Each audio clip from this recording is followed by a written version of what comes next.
প্রথমে আমার পরিচয় দিয়ে নিই। আমি আজহারুল ইসলাম রাজু। এটা আমার রিয়েল নাম, সবাই রাজু বলেই ডাকে। অনার্স ফাইনাল ইয়ারের ছাত্র, বাবা মায়ের একমাত্র সন্তান। আমার আর কোনো ভাই বোন নেই। বাবা সরকারি কর্মকর্তা এবং মা হলো গৃহিণী। আমরা মধ্যবিত্ত হলেও আমাদের পরিবার মহান আল্লাহর রহমতে অনেক সুখী। আমার বাবা মা আমার সাথে অনেক ফ্রি। বাবার বদলির কারণে নতুন এক শহরে এসেছি, তাই এখানকার একটি ভার্সিটিতে ভর্তি হয়েছি। আজ আমার প্রথম ক্লাস, তাই একটু আগে ভার্সিটির জন্য রওনা দিয়েছি। ভার্সিটি আমাদের বাসা থেকে বেশি দূরে না, যেমন ধরেন হেঁটে আসলে 10 থেকে 15 মিনিট লাগে, তাই হেঁটেই আসছি। ভার্সিটির সামনে চলে আসলাম। আজ প্রথম দিন, তাই ক্যাম্পাসটা ভালো করে দেখছি। হঠাৎ চোখ গেল একটু দূরে। ক্যাম্পাসের সব ছাত্রছাত্রী এক জায়গায় জড়ো হয়েছে। ব্যাপার কি দেখার জন্য এগিয়ে গেলাম। ছাত্রছাত্রীদের ভিড়ের মধ্যে দিয়ে ভিতরে গেলাম দেখার জন্য কি হচ্ছে। ভিতরে যা দেখলাম তার জন্য আমি মোটেও প্রস্তুত ছিলাম না। দেখে তো আমার কপাল বেয়ে ঘাম পড়ছে। আর ভিতরে দেখলাম তা হলো একটি মেয়ে 3-3টে ছেলেকে আচ্ছা মতো মারছে। মেয়ের হাতে হকি স্টিক, তা দিয়ে ছেলেগুলোকে উত্তম মাধ্যম দিয়ে চলেছে। মনে মনে ভাবছি, আল্লাহ তুমি আমাকে কোথায় নিয়ে এলে। ভার্সিটির প্রথম দিনই মারামারি দেখছি, তাও আবার একজন মেয়ে মারছে 3টি ছেলেকে। আমি তো ভয়ে শেষ, তাই তাড়াতাড়ি করে সেখান থেকে চলে আসলাম। চলে গেলাম ভার্সিটির প্রধানের কাছে। রুমের বাইরে থেকে সালাম দিলাম। আসসালামু আলাইকুম স্যার, আসতে পারি? ওয়ালাইকুম সালাম। ভিতরে আসো। কেমন আছেন স্যার? আলহামদুলিল্লাহ ভালো। তুমি কেমন আছো? আর তোমাকে তো এই ভার্সিটিতে এর আগে কখনো দেখিনি। আলহামদুলিল্লাহ ভালো স্যার। আমি হলাম রাজু, নতুন ভর্তি হয়েছি অনার্স ফাইনাল ইয়ারে। ওহ, তুমি রাজু। তোমার সম্পর্কে অনেক কিছু শুনেছি। আর তোমার আব্বুর সাথে গতকাল কথা হয়েছে। মনোযোগ দিয়ে পড়াশোনা করো, আর কোনো সমস্যা হলে আমাকে বলবে। ধন্যবাদ স্যার। এখন ক্লাসে যাও, কিছুক্ষণের মধ্যে এই ক্লাস শুরু হবে। আমি তোমার ক্লাস টিচারকে বলে দিব যেন তোমাকে সবার সাথে পরিচয় করিয়ে দেয়। স্যার ক্লাসরুম তো চিনি না, যদি বলে দিতেন। নতুন ভবনের 3য় তলায়, 2য় রুমটি। ধন্যবাদ স্যার, এখন আসি। আসার সময় ভেবেছিলাম ক্যাম্পাসের গন্ডগোল সম্পর্কে স্যারকে বলবো, পরে আবার ভাবলাম আজই আমার এই ভার্সিটিতে প্রথম দিন, আর আজই যদি স্যারের কাছে বিচার দেই তাহলে বিষয়টা ভালো দেখায় না। তাই স্যারের কাছ থেকে বিদায় নিয়ে চলে আসলাম ঠিকানা মতো। ক্লাসরুমে এসে ভাবছি কোথায় বসবো। দেখলাম একটি ছেলে একা বসে আছে। দেখে মনে হচ্ছে ছেলেটি সোজা সাজা হবে, তাই গিয়ে ছেলেটার পাশে বসলাম। হ্যালো, আমি রাজু। হ্যালো, আমি নাইম। তোমাকে দেখে নতুন মনে হচ্ছে। গতকালই ভর্তি হলাম, আর আজ ক্লাস করতে আসলাম। ও, তাহলে আজ থেকে আমরা ফ্রেন্ড। ওকে, আজ থেকে আমরা ফ্রেন্ড। নাইমের সাথে কথা বলে বুঝতে পারলাম নাইম খুবই মিশুক, যার জন্য অল্প সময়ের মধ্যে আমরা বন্ধু হয়ে গেলাম। কিছুক্ষণ পর ঘন্টা পড়লো, সব ছেলেমেয়েরা ক্লাসে আসতে লাগলো। হঠাৎ আমার চোখ দরজার কাছে আটকে রইল, কারণ ক্যাম্পাসে যে মেয়েটা ছেলেগুলোকে মারছিল ওই মেয়েটা ক্লাসে প্রবেশ করলো। সাথে তার বান্ধবীরাও আছে। সবাই মেয়েগুলোকে সাইড দিচ্ছে ভিতরে আসার জন্য। মেয়েগুলো ক্লাসের লাস্ট বেঞ্চে গিয়ে বসলো। কিছুক্ষণ পর ক্লাসে স্যার আসলো। সবাই দাঁড়িয়ে স্যারকে সালাম দিলাম। স্যার সালামের জবাব দিয়ে সবাইকে বসতে বলল। রাজু নামে আজ নতুন কে এসেছে? আসসালামু আলাইকুম স্যার, আমি রাজু। এদিকে আসো। জি স্যার, আসছি।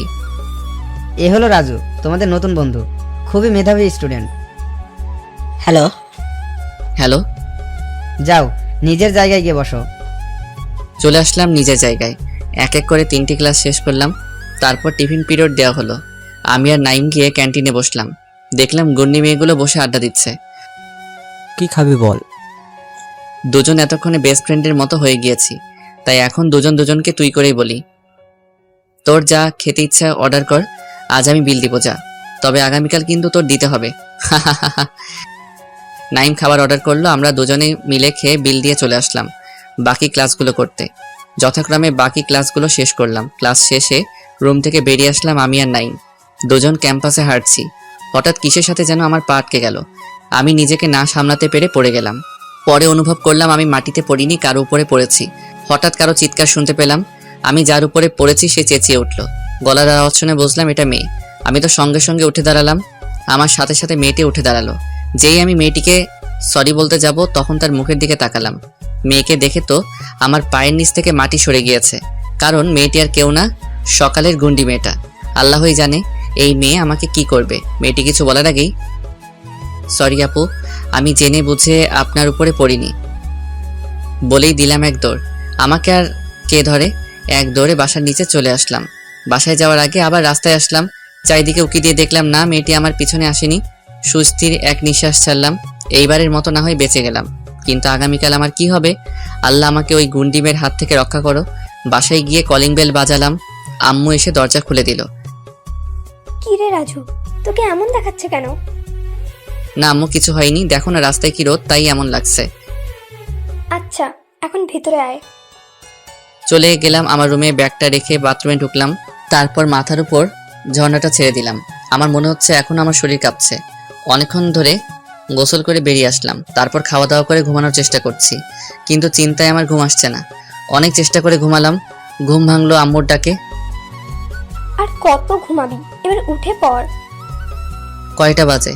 এখনই ডাকছো কেন? 5টা বাজে, এখন ওঠ। তো এত ভোরে ডাকছো কেন? ভার্সিটি তো 10টায়। এই, তোর মাথা ঠিক আছে তো, নাকি পাগল টাগল হলি? কেন, কি হয়েছে? এখন বিকাল 5টা বাজে, গাধা। কথা শুনিয়ে আম্মু চলে গেল। মাথার চুলগুলো চুলকাচ্ছি আর ভাবছি ওই গুন্ডি মেয়ের কারণে মনে হয় আমি সত্যি সত্যি পাগল হয়ে যাব। হাত মুখ ধুয়ে হালকা পাতলা নাস্তা করে নিলাম। তারপর বিকালের বাকি সময়টা ছাদে কাটিয়ে দিলাম। সন্ধ্যার সময় পড়তে বসলাম। কিছুক্ষণ পর আব্বু আসলো অফিস থেকে। পড়া থেকে উঠে আব্বুর সাথে আড্ডা দিতে চলে আসলাম। নতুন ভার্সিটির প্রথম দিন কেমন কাটলো? ভালোই কেটেছে। আব্বুর কথায় গুন্ডিমের কথাটা আবার মনে পড়ে গেল। কোনো সমস্যা হলে বলবে। জি আব্বু। আব্বুর সাথে আরো কিছুক্ষণ আড্ডা দিলাম। তারপর ডিনার করে আমার রুমে এসে শুয়ে পড়লাম। ঘুমানোর আগে ফেসবুক থেকে ঘুরে আসলাম। ফেসবুকে কিছুক্ষণ থেকে ঘুমিয়ে গেলাম। ফজরের আজানের ধ্বনিতে আমার ঘুম ভাঙলো। মনে মনে ভাবছি জীবনে কতই না ভুল করেছি, আর মহান আল্লাহর ইবাদতের কথা আর নাইবা বললাম। তাই এই ফজরের আজানের সময় প্রতিজ্ঞা করছি, যত সমস্যাই হোক না কেন সালাত ছাড়বো না। তাই শোয়া থেকে উঠে পড়লাম। বাথরুমে গিয়ে উঁচু করে বাসা থেকে বেরিয়ে আসলাম মসজিদে যাব। মসজিদ আমাদের বাসার কাছেই। সালাত আদায় করে মসজিদ থেকে বের হলাম। আজকের ভোরটা আমার কাছে অন্যরকম লাগছে। আপনারাও ফজরের সালাত শেষে রাস্তায় বের হয়ে দেখবেন ভোরটা আপনার জীবনের সেরা সময়। রাস্তায় বেরিয়ে কিছুক্ষণ হেঁটে বাসায় চলে আসলাম। ভার্সিটির এখনও অনেক সময় বাকি, তাই আবার ঘুমিয়ে গেলাম। আর ঘুম ভাঙলো আম্মুর ডাকে। ঘুম থেকে উঠে নাস্তা করলাম। এখন ভার্সিটি যাওয়ার হয়ে গিয়েছে। আমি তো ভয় এখনই ঘেমে একাকার। নতুন ভর্তি হয়েছি, মিসও করা যাবে না। শত চিন্তার অবসান ঘটিয়ে রেডি হলাম ভার্সিটির জন্য। আম্মুকে বলে চলে আসলাম। ভার্সিটির সামনে এসে দেখি গুন্ডি মেয়েটা ও তার বান্ধবীরা ভার্সিটির গেটের সামনে বাইকে বসে আছে। ভাবছি বাসায় কি ফিরে যাব নাকি অমনি মনে হয় আমাকে দেখে ফেলেছে। ওই এদিকে আয়। গুন্ডি মেয়ে আমাকে ডাকছে তার কাছে যাওয়ার জন্য। এখন আমার চোখে ভাসছে গতকাল কিভাবে একসাথে 3টা ছেলেকে মারছিল, আর আমি তো একা। আল্লাহ তোমার এই মাসুম বান্দাকে এবারের মতো বাঁচিয়ে দিও। কথাগুলো মনে মনে ভাবছিলাম। ওই তোর কানে কথা যায় না? আমি তোকে ডেকেছি, এদিকে আয়। আমি কাপা কাপা পায়ে হেঁটে ওদের সামনে এসে দাঁড়ালাম। আমি প্রচুর ঘামছি আর পা তো কেঁপেই যাচ্ছে। এই বুঝি আমাকে মেরে ফেললো। আমাকে ডাকছিলেন আপু? তো এখানে আর কে আছে বে? এই তোকে কথা বলতে বলেছি, ওর সাথে আমি বোঝাপড়া করব। এ কথা শুনে আমার তো করুণ অবস্থা। আপু আমি কিছু করিনি, প্লিজ আমাকে মাফ করে দেন। তোর নাম রাজু, গতকালই নতুন এসেছিস, জি। আর এসেই ক্যাম্পাসের সবার সামনে আমার উপরে ইচ্ছা করে পড়েছিস। বিশ্বাস করেন আপু, আমি ইচ্ছা করে আপনার উপরে পড়িনি। চুপ, একটা কথাও বলবি না। তা জানিস আমি কে? ওই কথা বলছিস না কেন? আপনি না বললেন কথা না বলতে? মুখে মুখে কথা বলিস, তোকে তো আজ। কথাটা বলেই আমার গালে থাপ্পড় দিবে যাবে, আর আমি আমার চোখ জোড়া বন্ধ করে ফেললাম। ভাবছি কেন যে ভার্সিটিতে ভর্তি হয়েছি আল্লাহ জানে। অনেকক্ষণ হলো চোখ বন্ধ করে আছি, কিন্তু এখনো আমার গালে কিছু লাগেনি। দেখার জন্য আস্তে আস্তে চোখগুলো খুললাম। তাকিয়ে দেখি গুন্ডি মেয়েগুলো হাসছে। তাদের হাসি দেখে আমি বোকার মতো দাঁড়িয়ে আছি। ওরা সবাই হেসেই যাচ্ছে আমার দুরবস্থা দেখে। এই তোদের আমি হাসতে বলেছি? চুপ কর সবাই। নতুন নতুন এসেছিস তাই তোকে আজ মাফ করে দিলাম। ধন্যবাদ আপু। তবে একটা শর্ত আছে। কি শর্ত? তোকে আমি যা বলবো তাই করতে হবে। জি আপু, করব। জীবন বাঁচানো ফরজ, তাই বললাম। ওই আমি তোর কোন জন্মের আপু লাগি রে? কখন থেকে শুধু আপু আপু করছিস? সরি আপু, মানে সরি। আজ থেকে আমার নাম ধরে ডাকবি। আমি তো আপনার নাম জানি না। কি, তুই আমার নাম জানোস না? তার আগে আমার উপরে এসে পড়েছিস? বললাম তো আমি জেনে বুঝে পড়িনি। গতকালকের জন্য আবারও সরি বলছি। বুঝলাম। আমার নাম আসমা, সাদিয়া উম্মে আসমা। তোর নাম বলতে হবে না, আমি জানি। জি, আর আপনার নামটাও অনেক সুন্দর। ওই পাম মারছিস? না সত্যি বলছি, তবে নামটা একটু পুরনো মনে হলো। এটা আমার দাদির নাম ছিল, তাই বাবা ভালোবেসে আমাকে এই নামটা দিচ্ছে। ও শোন, এখন সোজা ক্লাসে যাবি আর ডানে বামে তাকাবি না। জি। গুড, এখন যা। ওদের কাছ থেকে চলে আসলাম। আল্লাহর কাছে অনেক শুকরিয়া আমাকে এবারের মতো বাঁচিয়ে দেওয়ার জন্য। আমি আর ওদের ধারে কাছেও যাব না। কি গুন্ডি মেয়ে ভাবা যায়। তবে যাই বলেন, দেখতে কিন্তু পুরো দুধে আলতা সুন্দরী। তার সৌন্দর্যের সাথে নামটা মিল আছে আসমা, কিন্তু চলাফেরার সাথে কিছুই মিল নেই। কথাগুলো ভাবতে ভাবতে ক্লাসে চলে আসলাম। এসে দেখি নাইমও এসে পড়েছে। আমি গিয়ে নাইমের পাশে বসলাম। বন্ধু, তুই তো দেখি বেঁচে গেলি। বন্ধু, আল্লাহর রহমতে এবারের মতো বেঁচে গেলাম। তবে আসমা কিন্তু কাউকে ছাড়ে না। ভার্সিটিতে যদি কোনো ছেলে মেয়েদের ডিস্টার্ব করে, তাহলে আসমা তাদের উত্তম মাধ্যম দেয়। আর তুই কিনা ওই আসমার উপরে গিয়ে পড়লি। তাই নাকি? যাই হোক, এই মেয়ের ধারে কাছে আর যাব না। তাই ভালো, কারণ আসমার বাবা হলো এই শহরের সবচেয়ে পাওয়ারফুল লোক। বড় বড় মন্ত্রী মিনিস্টাররা ওনার কথায় উঠে বসে। আর আসমা হলো তার একমাত্র মেয়ে, তাই আসমার এই ভার্সিটিতে এত পাওয়ার। বুঝলাম। তবে আসমা কোনো ভালো ছেলে মেয়েদের সাথে ঝামেলা করে না। যারা ছাত্রছাত্রীদের সাথে খারাপ কাজ করতে চায়, তাদের আসমা নিজের মতো করে শাস্তি দেয়। গতকাল যে 3 জন ছেলেকে মেরেছে, ওরা মেয়েদের ডিস্টার্ব করতো। বুঝলাম। আসমা হলো ভালো গুন্ডি। কিছুক্ষণ পর ঘন্টা পড়ল। সব ছাত্রছাত্রীরা ক্লাসে আসলো, সাথে আসমা এবং তার বান্ধবীরাও আসলো।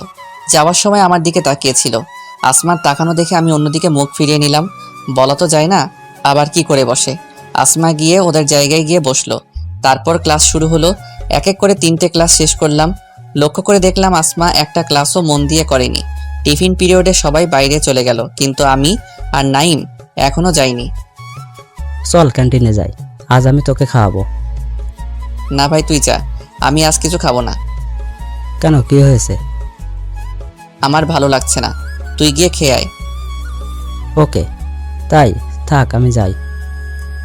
আমি ক্যান্টিনে যাইনি, কারণ এমন সময় আসমা এবং তার বান্ধবীরা ক্যান্টিনে আড্ডা দেয়। আমাকে দেখে আবার কি শুরু করে আল্লাহ জানে। একবার বেঁচে গিয়েছি, আর রিস্ক নিতে চাই না। টিফিন পিরিয়ড শেষে আবার ক্লাস শুরু হলো। যথাক্রমে বাকি ক্লাসগুলো শেষ করলাম। ক্লাস শেষে নাইম আর আমি বাইরে আসলাম। আজ আর ক্যাম্পাসে দাঁড়ালাম না। আবার কি ভুল করে বসি, আর আসমার হাতে মাইর একটাও মিস হবে না। তাড়াতাড়ি করে চলে আসছি। গেটের কাছে আসতেই পিছন থেকে কে যেন ডাকছে। তাকিয়ে দেখি আসমা ডাকছে আমাকে। আমি তো ভয় শেষ। আবার কি করে বসলাম, আমি তো কিছু জানি না। না শোনার ভান করে আবার হাঁটতে লাগলাম। ওই রাজু, আর এক পা সামনে গেলে তোর হাত পা ভেঙে দিব।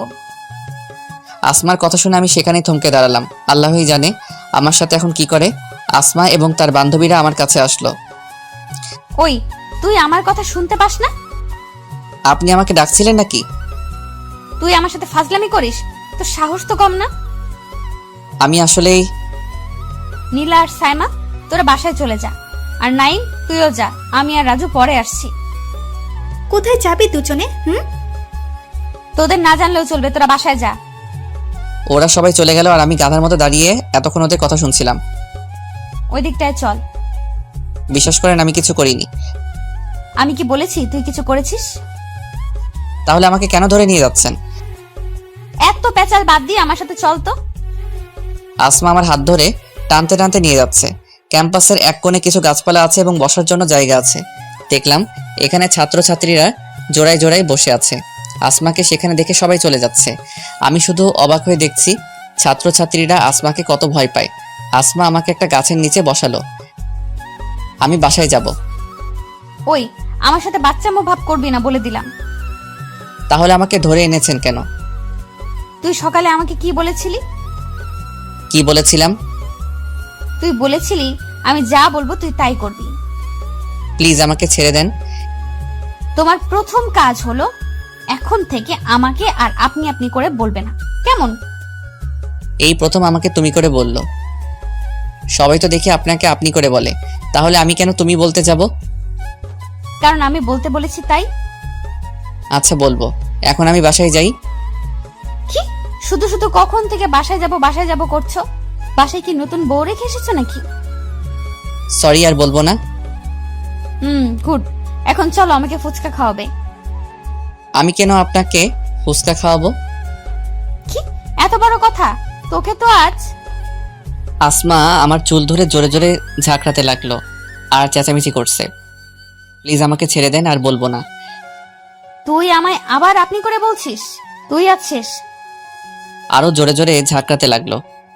প্লিজ আমাকে ছেড়ে দাও, এখন থেকে তোমাকে তুমি করেই বলবো, আর ফুচকাও খাওয়াবো। সত্যি তো? সত্যি সত্যি, 3 সত্যি। তাহলে চলো ফুচকা খেতে। চলেন। সরি চলো। আসমা আমাকে ভার্সিটির পাশে এক ফুচকার দোকানে নিয়ে গেল। মামা ঝাল করে 1 প্লেট ফুচকা দেন তো। আমি মনে মনে ভাবছি আমার টাকা দিয়ে খাবে আর আমার জন্যই অর্ডার দিল না। কি গুন্ডি মেয়ে দেখেছেন, ঠিকই আমার টাকা দিয়ে ফুচকা খাচ্ছে। কিছুক্ষণ পর দোকানদার আসমার হাতে ফুচকার প্লেট দিল। আসমা ফুচকার প্লেট নিয়ে আমার কাছে আসলো, তারপর খেতে শুরু করলো। আই হা করো। না, আমি খাবো না। ভালোই ভালোই বলছি, খেয়ে নাও। দাও আমার হাতে খাই। কেন, আমার হাতে কি বিষ আছে? খাও বলছি। বলেই জোর করে ফুচকা খাইয়ে দিল আমায়। আল্লাহ, এ কোন ঝামেলায় পড়লাম আমি। এই মেয়ে আমাকে পাগল বানিয়ে ছাড়বে। আমাকে আরো কয়েকবার খাইয়ে দিল, আর বাকিগুলো আসমা শেষ করলো। ফুচকা খাওয়া শেষ। এখন বাসায় যেতে হবে, না হলে আম্মু আবার চিন্তা করবে। আমি পৌঁছে দিয়ে আসি তোমার বাসায়। না, তোমার আর কষ্ট করতে হবে না, আমি নিজে চলে যেতে পারবো। আর আমার বাসা বেশি দূরে না, কাছেই। ঠিক আছে, সাবধানে যেও। তুমিও। যেই বাসার দিকে হাঁটা দিব তখনই। এই আমাকে একা ফেলে কোথায় যাচ্ছ? তুমি বাসায় চলে যাও। আমি বাসায় যাব কি করে? আমাকে রিকশা করে দাও। আমি কেন তোমাকে রিকশা করে দেব? এই তুমি না বললে আমার সব কথা শুনবে? রাগ করছো কেন? রিকশা ডেকে দিচ্ছি তো।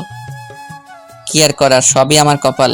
আসমাকে রিকশা ডেকে দিলাম, আমাকে বাই বলে আসমা চলে গেল, আর আমি বাসার দিকে হাঁটা দিলাম। আমি ভাবছি এই গুন্ডি মেয়ে আমার কাছে কি চাই, নিজের বাবার এত টাকা রেখে আমার টাকা রিকশা করে বাসায় যায়। বাবা, কি কপাল আমার। বাসায় যাওয়ার আগে মসজিদ থেকে জোহরের সালাত আদায় করে নিলাম, যদিও সালাতের সময় আগেই চলে গিয়েছিল। বাসায় চলে গেলে আর জোহরের সালাত আদায় হবে না, তাই পড়ে নিলাম। বাড়িতে গিয়ে কলিং বেল বাজালাম। আম্মু এসে দরজা খুলে দিল। আজ আসতে এত দেরি হলো কেন? তেমন কিছু না আম্মু, ভার্সিটিতে কিছু কাজ ছিল তাই দেরি হয়ে গেছে। মিথ্যা বললাম, না হলে আমার 12টা বাজিয়ে ছাড়বে। যা ফ্রেশ হয়ে আয়, আমি খাবার বাড়ছি। যাচ্ছি। রুমে এসে ব্যাগটা রেখে গোসল করতে চলে গেলাম। গোসল করে এসে খাওয়া দাওয়া করলাম। মোবাইলে বিকাল 4:45 অ্যালার্ম দিয়ে দিলাম, যেন আসরের সময় ঘুম থেকে উঠে পড়ি। তারপর দিলাম এক ঘুম ভাঙলো অ্যালার্মের শব্দে। ঘুম থেকে উঠে বাসা থেকে উজু করে মসজিদে চলে গেল। সালাত আদায় করা শেষে ভাবলাম এলাকায় নতুন, কিন্তু এখনো এলাকাটি ঘুরে দেখা হয়নি। যেই ভাবা সেই কাজ। নাইমকে ফোন দিলাম। আসসালামু আলাইকুম, কই তুই এখন? বাসায়। কেন?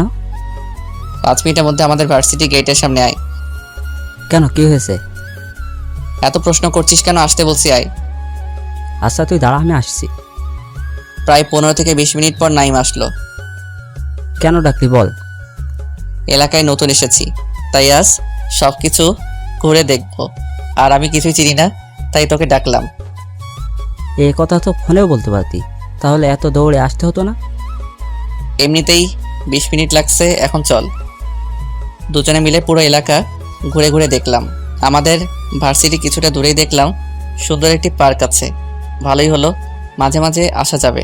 ঘোরাঘুরি শেষ করে মাগরিবের সালাত আদায় করে বাসায় চলে আসলাম। বাসায় আর কোনো কাজ নেই, তাই একটু পড়তে বসলাম। কিছুক্ষণ পর আব্বু আসলে পড়া থেকে উঠে পড়ি। এশার সালাত আদায় করে এসে আব্বুর সাথে আড্ডায় বসলাম। বেশ কিছুক্ষণ আড্ডা দিয়ে ডিনার করে আমার রুমে চলে আসলাম। ঘুমানোর আগে ফেসবুক থেকে ঘুরে আসাটা আমার নিত্যদিনের কাজ, তাই ফেসবুক থেকে ঘুরে আসলাম। তারপর ঘুমিয়ে গেলাম। আজানের মধুর স্বরে আমার ঘুম ভাঙলো। উজু করে সালাত আদায় করতে চলে গেলাম মসজিদে। সালাত শেষে কিছুক্ষণ হাঁটাহাঁটি করে বাসায় চলে আসলাম এবং আবার ঘুমিয়ে গেলাম। আম্মুর ডাকে ঘুম ভাঙলো। ফ্রেশ হয়ে নাস্তা করলাম। নাস্তা শেষে ভার্সিটির জন্য রেডি হলাম। আম্মুর কাছে বিদায় নিয়ে ভার্সিটিতে চলে আসলাম। ভার্সিটির সামনে এসে দেখি আসমা এবং তার বান্ধবীরা বাইকে দাঁড়িয়ে আছে। আসমার সামনে 4-5টা ছেলে কান ধরে উঠবস করছে। মনে হয় ছেলেগুলোর কপাল আজ খারাপ, যার জন্য আসমার সামনে পড়ছে। আমাকে দেখলে আবার কি করবে কে জানে, তাই আসমার চোখের আড়ালে আস্তে আস্তে ক্যাম্পাসে চলে যাওয়াই হলো এখন আমার কাজ। কিন্তু আমারও কপাল খারাপ, আসমা আমাকে দেখে ফেলেছে। এই রাজু, এদিকে আসো। আমি আসমার কথা না শোনার ভান করে হাঁটতে লাগলাম। দেখো রাজু, সবসময় ফাজলামি ভালো লাগে না। এদিকে আসতে বললাম, তাড়াতাড়ি আসো।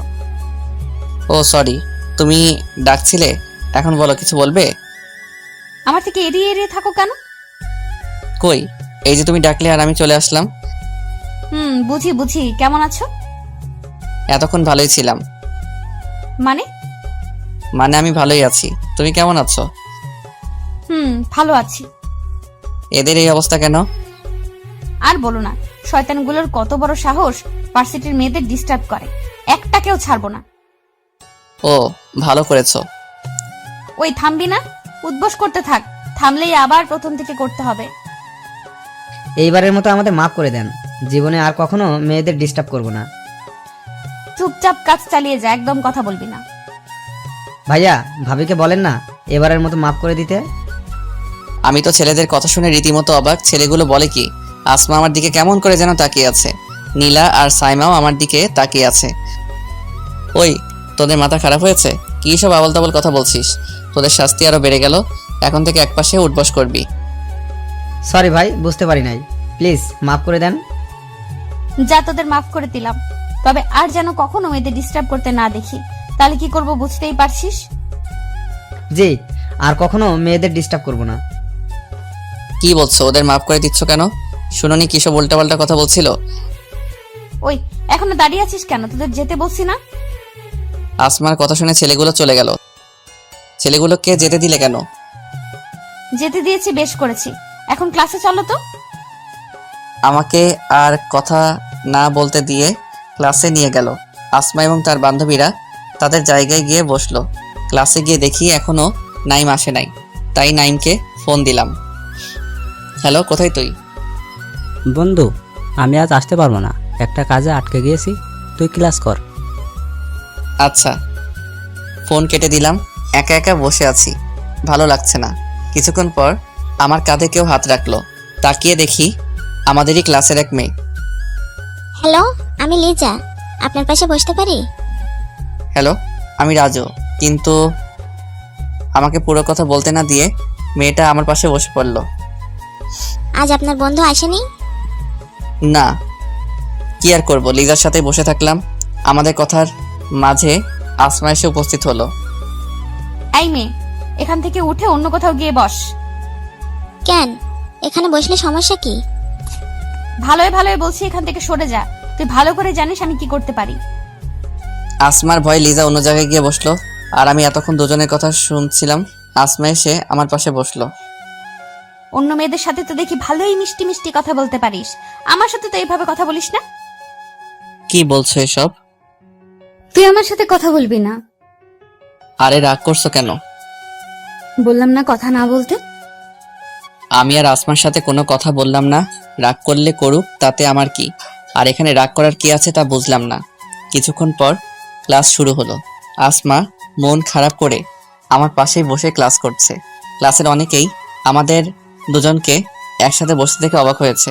আসমা বারবার আমার দিকে আর চোখে তাকাচ্ছে। কথা বলছি না দেখে একে করে টিফিন পিরিয়ড পর্যন্ত ক্লাসগুলো শেষ হলো। এর মধ্যে আসমার সাথে একবারও কথা হয়নি। প্রায় সবাই ক্লাস থেকে চলে গেছে। আমি আর আসমা এখনো বসে আছি। আমার চুপ থাকা দেখে আসমাই প্রথম কথা বলল। এই, আমার ক্ষুধা লেগেছে, চলো ক্যান্টিন থেকে কিছু খেয়ে আসি। এই, কথা বলছো না কেন? এমনি। দেখো, তুমি আমার সাথে রাগ করতে পারো না। আমাদের দুজনের মাঝে শুধু আমি রাগ করব, আর তুমি আমার রাগ ভাঙাবে। আমি তোমার রাগ কেন ভাঙাতে যাবো? আমি বলেছি তাই। এখন চলো ক্যান্টিনে যাব। জোর করে আমাকে ক্যান্টিনে নিয়ে আসে। বলো কি খাবে? আমার ক্ষুধা নেই, তুমি খাও। তোমার না ক্ষুধা লেগেছে? এই, আমার সাথে এত ভাব দেখাবি না বলে দিলাম। ভালোই ভালোই বলছি, কি খাবি তাড়াতাড়ি বল। যা, বেশি ভাব দেখাতে গিয়ে আবার ফেঁসে গেলাম। ভেবেছিলাম কথায় কথায় আমার সাথে রাগ দেখায়, এবার আমি কথা বলে দেখি কি হয়। কিন্তু আমার কপাল খারাপ, এবারও আমার দোষ। তোমার যা ভালো লাগে তাই অর্ডার করো। আগে ওনার মাথা ঠান্ডা করি, বলা তো যায় না কখন কি করে বসে। এই তো গুড, এখন থেকে আমার পছন্দই হলো তোমার পছন্দ। ওকে? ওকে ওকে। আমার বই গেছে এই গুন্ডির মতো কথা মতো চলতে। আমাদের কথার মাঝে আসমার বান্ধবীরাও আসলো। আসমা সবার জন্য খাবার অর্ডার করলো, কিছুক্ষণের মধ্যেই খাবার দিয়ে গেল। সবাই খাচ্ছে, তবে আমার কিছুটা লজ্জা লজ্জা লাগছে 3টি মেয়ের সাথে বসে খেতে। আমার অবস্থা মনে হয় আসমা বুঝেছে। রাজু, তুমি খাচ্ছ না কেন? কই, খাচ্ছি তো। তা তো দেখতেই পারছি। এখন ভালোভাবে খাও তো। হুম। রাজু ভাইয়া, নাইমাস আসেনি কেন? বাহ, কাল তুই করে বলেছে আর আজ ভাইয়া বলে ডাকছে। ওর কি যেন কাজ ছিল তাই আসেনি। ও, সবাই খাওয়া দাওয়া করলাম। আমি বিল দিতে চাইলে আসমা বিল দিতে না করে। তারপর আসমা বিল দেয়। বিল দিয়ে ক্লাসে চলে আসি। আসমা এবারও আমার সাথে বসেছে, তবে এখন আর চুপ থাকিনি, অনেক কথা বলেছে, যার কারণে আমি ক্লাসে মন দিতে পারছি না। তুমি এত কথা বলছো কেন? মন দিয়ে ক্লাস করো। আমার মন তো অন্য একজনকে দিয়ে দিয়েছি। কি সব আবল তাবল বলে যাচ্ছ? ওসব তুমি বুঝবে না। তুমি ক্লাস করো, আমি আর কথা বলবো না। আবার ক্লাসে মনোযোগী হলাম, কিন্তু আসমা এখনো ডিস্টার্ব করছে, তবে মুখ দিয়ে না, পা দিয়ে। আসমা ওর পা দিয়ে আমার পায়ে সুরসুরি দিচ্ছে। বারণ করলে শুধু হাসে, কথা বলে না। এই জ্বালাময় পরিস্থিতিতেই বাকি ক্লাসগুলো শেষ করলাম। বুঝি না আমাকে বিরক্ত করে এই মেয়ের কি লাভ। ক্লাস শেষ, তাই সবাই বাইরে চলে আসলাম। আমি, আসমা আর আসমার বান্ধবীরা একসাথে হাসছি। এই রাজু, তোমার ফোন নাম্বারটা দাও তো। আমার ফোন নাম্বার দিয়ে তুমি কি করবে? বেশি কথা না বলে ফোন নাম্বার দাও। অপরিচিত কাউকে আমার নাম্বার দেই না। ওই, বেশি ভাবনা দেখিয়ে যা বলছি তা করো, না হলে এমন জায়গায় মারবো না জীবনে বাবার ডাক শুনতে পারবি না। কি যে বলো না, আমি তো মজা করছিলাম। এই নাও আমার নাম্বার। গুড, এখন সোজা বাসায় যাবা। আজ কোথাও যেতে পারবো না, বাসায় যেতে হবে আমার। এমন ভাব করছে লাগে ওনার সাথে ঘুরতে যাওয়ার জন্য আমি মরে যাচ্ছি। কি এত ভাবছো? না, কিছু না। আমাকে রিক্সা করে দাও। তোর না গাড়ি আসে এমন সময়? বেশি কথা বলিস কেন? আমার গাড়ি আসতে না করে দিয়েছি।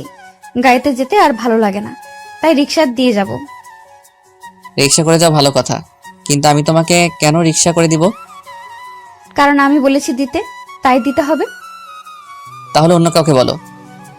তোর সাথে ভালোভাবে কথা বললেই খালি কথা বাড়াস। এখন থেকে আর ভালোভাবে কথা বলা যাবে না। আরে আরে, চেতো কেন? দিচ্ছি তো রিক্সাটিকে। এই তো এখন লাইনে আসছো। আসমাকে রিক্সা করে দিয়ে চলে আসলাম বাসায়। অবশ্য বাসায় যাওয়ার আগে জোহরের সালাত আদায় করে আসছি। বাসায় কলিং বেল বাজালাম। আম্মু এসে দরজা খুলে দিল। প্রতিদিনের মতো কিছু কথা বলে গোসল করতে চলে গেলাম। গোসল করে এসে দেখি অচেনা নাম্বার থেকে 2টি মিস কল এসেছিল। অচেনা নাম্বার, তাই বেশি গুরুত্ব দিলাম না। খাওয়া দাওয়া করতে চলে গেলাম। খাওয়া দাওয়া শেষ করে রুমে আসলাম। এসে দেখি ওই অচেনা নাম্বার থেকে আরো 10-12টি কল এসেছে। কেউ মনে হয় বিপদে পড়েছে, তাই এত কল করেছে। একটা কল করে দেখি কি সমস্যা। ভাবতে ভাবতে আবার কল আসলো। এবার কলটি রিসিভ করলাম। আসসালামু আলাইকুম, কে বলছেন? ওয়ালাইকুম সালাম। তুই এতক্ষণ কোথায় ছিলি? আপনি কে বলছেন? আর আমার সাথে এভাবে অসভ্যের মতো কথা বলছেন কেন? আমাকে এখনো চিনতে পারিসনি? আপনি কে যে আপনাকে চিনতে হবে? আমি আসমা। ও তুমি? এতদিন ভার্সিটিতে জ্বালিয়ে মারছে, এখন আবার ফোন দিয়ে। আল্লাহ, আমি কোথায় যাব বলো? এতক্ষণ কোথায় ছিলে? গোসল করে খাওয়া দাওয়া করছিলাম। আর আমি অচেনা ফোন কল রিসিভ করি না। ও ভালো, আমি তো আর অচেনা না। আমারটা রিসিভ করেছো, ভালো কথা। এখন থেকে আর কোনো অচেনা নাম্বার থেকে কল আসলে রিসিভ করবে না, ওকে? আমি জানি। তুমি খাওয়া দাওয়া করনি? না, তোমার জন্য অপেক্ষা করছিলাম। আমার জন্য অপেক্ষা করতে যাবে কেন? আমি তো খাওয়া দাওয়া শেষ করে আসলাম। এখন গিয়ে তুমিও খাওয়া দাওয়া করো। যাচ্ছি তো, আর একটু কথা বলে নেই। আর এখন আর কথা বলবো না, আমি এখন ঘুমাবো, তুমি গিয়ে খাওয়া দাওয়া করো। হুম, যাচ্ছি, বাই।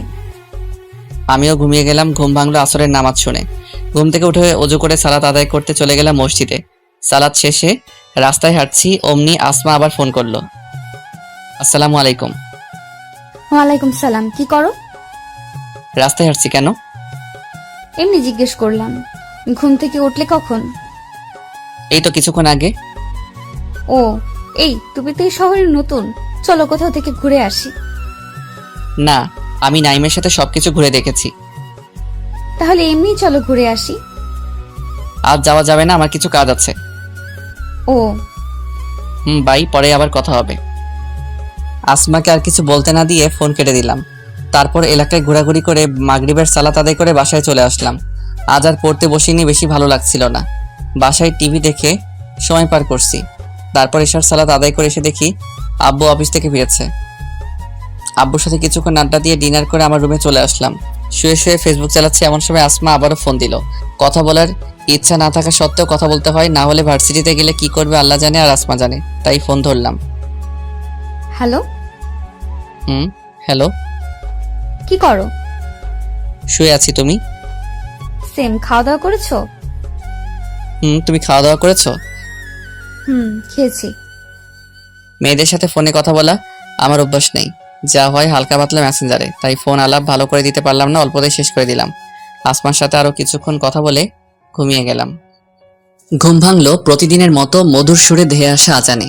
অলসতা বাদ দিয়ে অজু করে মসজিদে চলে আসলাম। সালাত আদায় করে নীরব রাস্তায় কিছুক্ষণ হাঁটাহাঁটি করলাম। কিছুক্ষণ হেঁটে বাসায় এসে আবার ঘুমিয়ে গেলাম। আম্মুর ডাকে ঘুম ভাঙলো। তারপর ফ্রেশ হয়ে নাস্তা করে ভার্সিটিতে চলে আসলাম। ভার্সিটিতে এসে দেখি আসমা এবং তার বান্ধবীরা আজও গেটের সামনে দাঁড়িয়ে আছে। ভাবলাম আজ যেভাবেই হোক গন্ডিটার কাছে ধরা দেওয়া যাবে না, যেই ভাবা সেই গাছ। কিন্তু যাব কিভাবে? দেখলাম ছাত্রছাত্রীরা ভিতরে ঢুকছে, তাই তাদের পিছনে পিছনে চলে আসলাম ভিতরে। মনের শান্তিতে একটা নিঃশ্বাস ছাড়লাম। যাক, আজ গন্ডির কাছ থেকে বেঁচে গেলাম, তাই মনের আনন্দে ক্লাসে যাচ্ছি। সিঁড়ি দিয়ে ওঠার সময় এক বড় ভাইয়ের সাথে ধাক্কা খেয়ে দুজনেই পড়ে যাই। দুজনেই উঠে দাঁড়ালাম। সরি ভাই, দেখতে পাইনি। তোর কত বড় সাহস আমাকে ধাক্কা মেরে ফেলে দিছিস? জানিস আমি কে? বলে আমার গালে ঠাস করে চড় মারলে। গায়ে হাত তুলেছেন কেন ভাই? বললাম তো সরি। এতক্ষণে তামাশা দেখার জন্য ছাত্রছাত্রী দৌড়ে চলে এসেছে। আবার মুখে মুখে কথা বলিস সিনিয়রদের সাথে? তোকে তো আজ। বলেই আমার পেটে একটা জোরে সোরে ঘুষি মারে। আমি নিজেই সামলাতে পারিনি, যে কারণে সিঁড়ি দিয়ে নিচে পড়ে গেলাম। মাথা প্রচণ্ড ব্যথা করছে। মাথায় হাত দিয়ে দেখি রক্ত দিয়ে হাত ভরে গেছে। আমার মাথায় রক্ত দেখে ছেলেটা সেখান থেকে চলে যায়। কিছুক্ষণের মধ্যেই দেখে আসমা এবং তার বান্ধবীরাও আসলো। আসমা দৌড়ে এসে আমাকে ধরে উঠালো। তারপর আসমা তার রুমাল দিয়ে আমার মাথাটা বেঁধে দিল। আমার এই অবস্থা দেখে মনে হচ্ছে আসমার চোখ পানিতে টলমল করছে, কিন্তু প্রকাশ করতে পারছে না। আমাকে ধরে সিঁড়িতে বসালো। তোমার গায়ে কে হাত তুলেছে? নাম জানি না, তবে আমাদের সিনিয়র। সিনিয়রের গুষ্টি কিলে ও সাহস হয় কি করে তোমার গায়ে হাত দেওয়ার? তোরা দেখেছিস কে রাজুকে মেরেছে? দাঁড়িয়ে থাকা ছাত্রছাত্রীদের জিজ্ঞেস করলো। তাদের মধ্যে থেকে একজন ছেলেটার নাম বলল। ছেলেটার নাম নাকি রাকিব। ওই রাকিবের বাচ্চা যেন 10 মিনিটের মধ্যে ক্যাম্পাসের মাঠে পায় আমি। তুই কোনো চিন্তা করিস না, দেখ আসর কি অবস্থা করি। চলো আমার সাথে। কোথায় যাব? তোমার মাথায় ব্যান্ডেজ করিয়ে নিয়ে আসি। না থাক, লাগবে না। বেশি কথা বললে এখন তোকেও মারবো। কে শুনে কার কথা? আমাকে দাঁড় করিয়ে এক হাত পিছন থেকে জড়িয়ে ধরে আস্তে আস্তে হাঁটতে লাগলো। আসমা আমাকে এভাবে জড়িয়ে ধরায় আমার কেমন যেন লাগছিল। আমাকে ছেড়ে দাও, আমি একাই হাঁটতে পারবো। তোকে কিন্তু বেশি কথা বলতে না করেছি, তাই চুপ থাক। কিছু করার নেই, না হলে আবার ব্যথার উপর ব্যথা দিবে, তাই চুপ করে হাঁটতে লাগলাম। আসমা আমাকে একটা ফার্মেসিতে নিয়ে আসলো। তারপর ভালো করে ওয়াশ করে মাথায় ব্যান্ডেজ করে দিল। ফার্মেসি থেকে আমাকে ক্যাম্পাসের মাঠে নিয়ে আসে। এসে দেখি রাকিব, মানে যে আমাকে মারলো, মাঠের মধ্যে পড়ে আছে। আসমা আমাকে রাকিবের কাছে নিয়ে গেল। তুই রাজুকে মেরেছিস কেন? আমার ভুল হয়ে গিয়েছে, আর কোনোদিন এমন হবে না। তোর নামে এর আগেও আমার কাছে কমপ্লেন এসেছে, কিন্তু কিছু করিনি। তবে আজ আর তোকে ছাড়ছি না। আসমা কথা শেষ করে রাকিবকে ইচ্ছা মতো মারতে লাগলো। আমি আসমাকে অনেকবার বাধা দিতে গেলাম, কিন্তু কোনো লাভ হয়নি। আমাকে ধাক্কা দিয়ে সরিয়ে আবার মারে। মারতে মারতে রাকিবকে রক্তাক্ত করে ফেলেছে। মনে হচ্ছে আর কিছুক্ষণ এভাবে চললে রাকিব মরেই যাবে। তাই খারাপ কিছু ঘটার আগে আসমাকে থামাতে হবে। আরো মারলেও মরে যাবে, ছেড়ে দাও ওরে। আজ ওরে মেরেই ফেলবো, ছাড়ো আমাকে।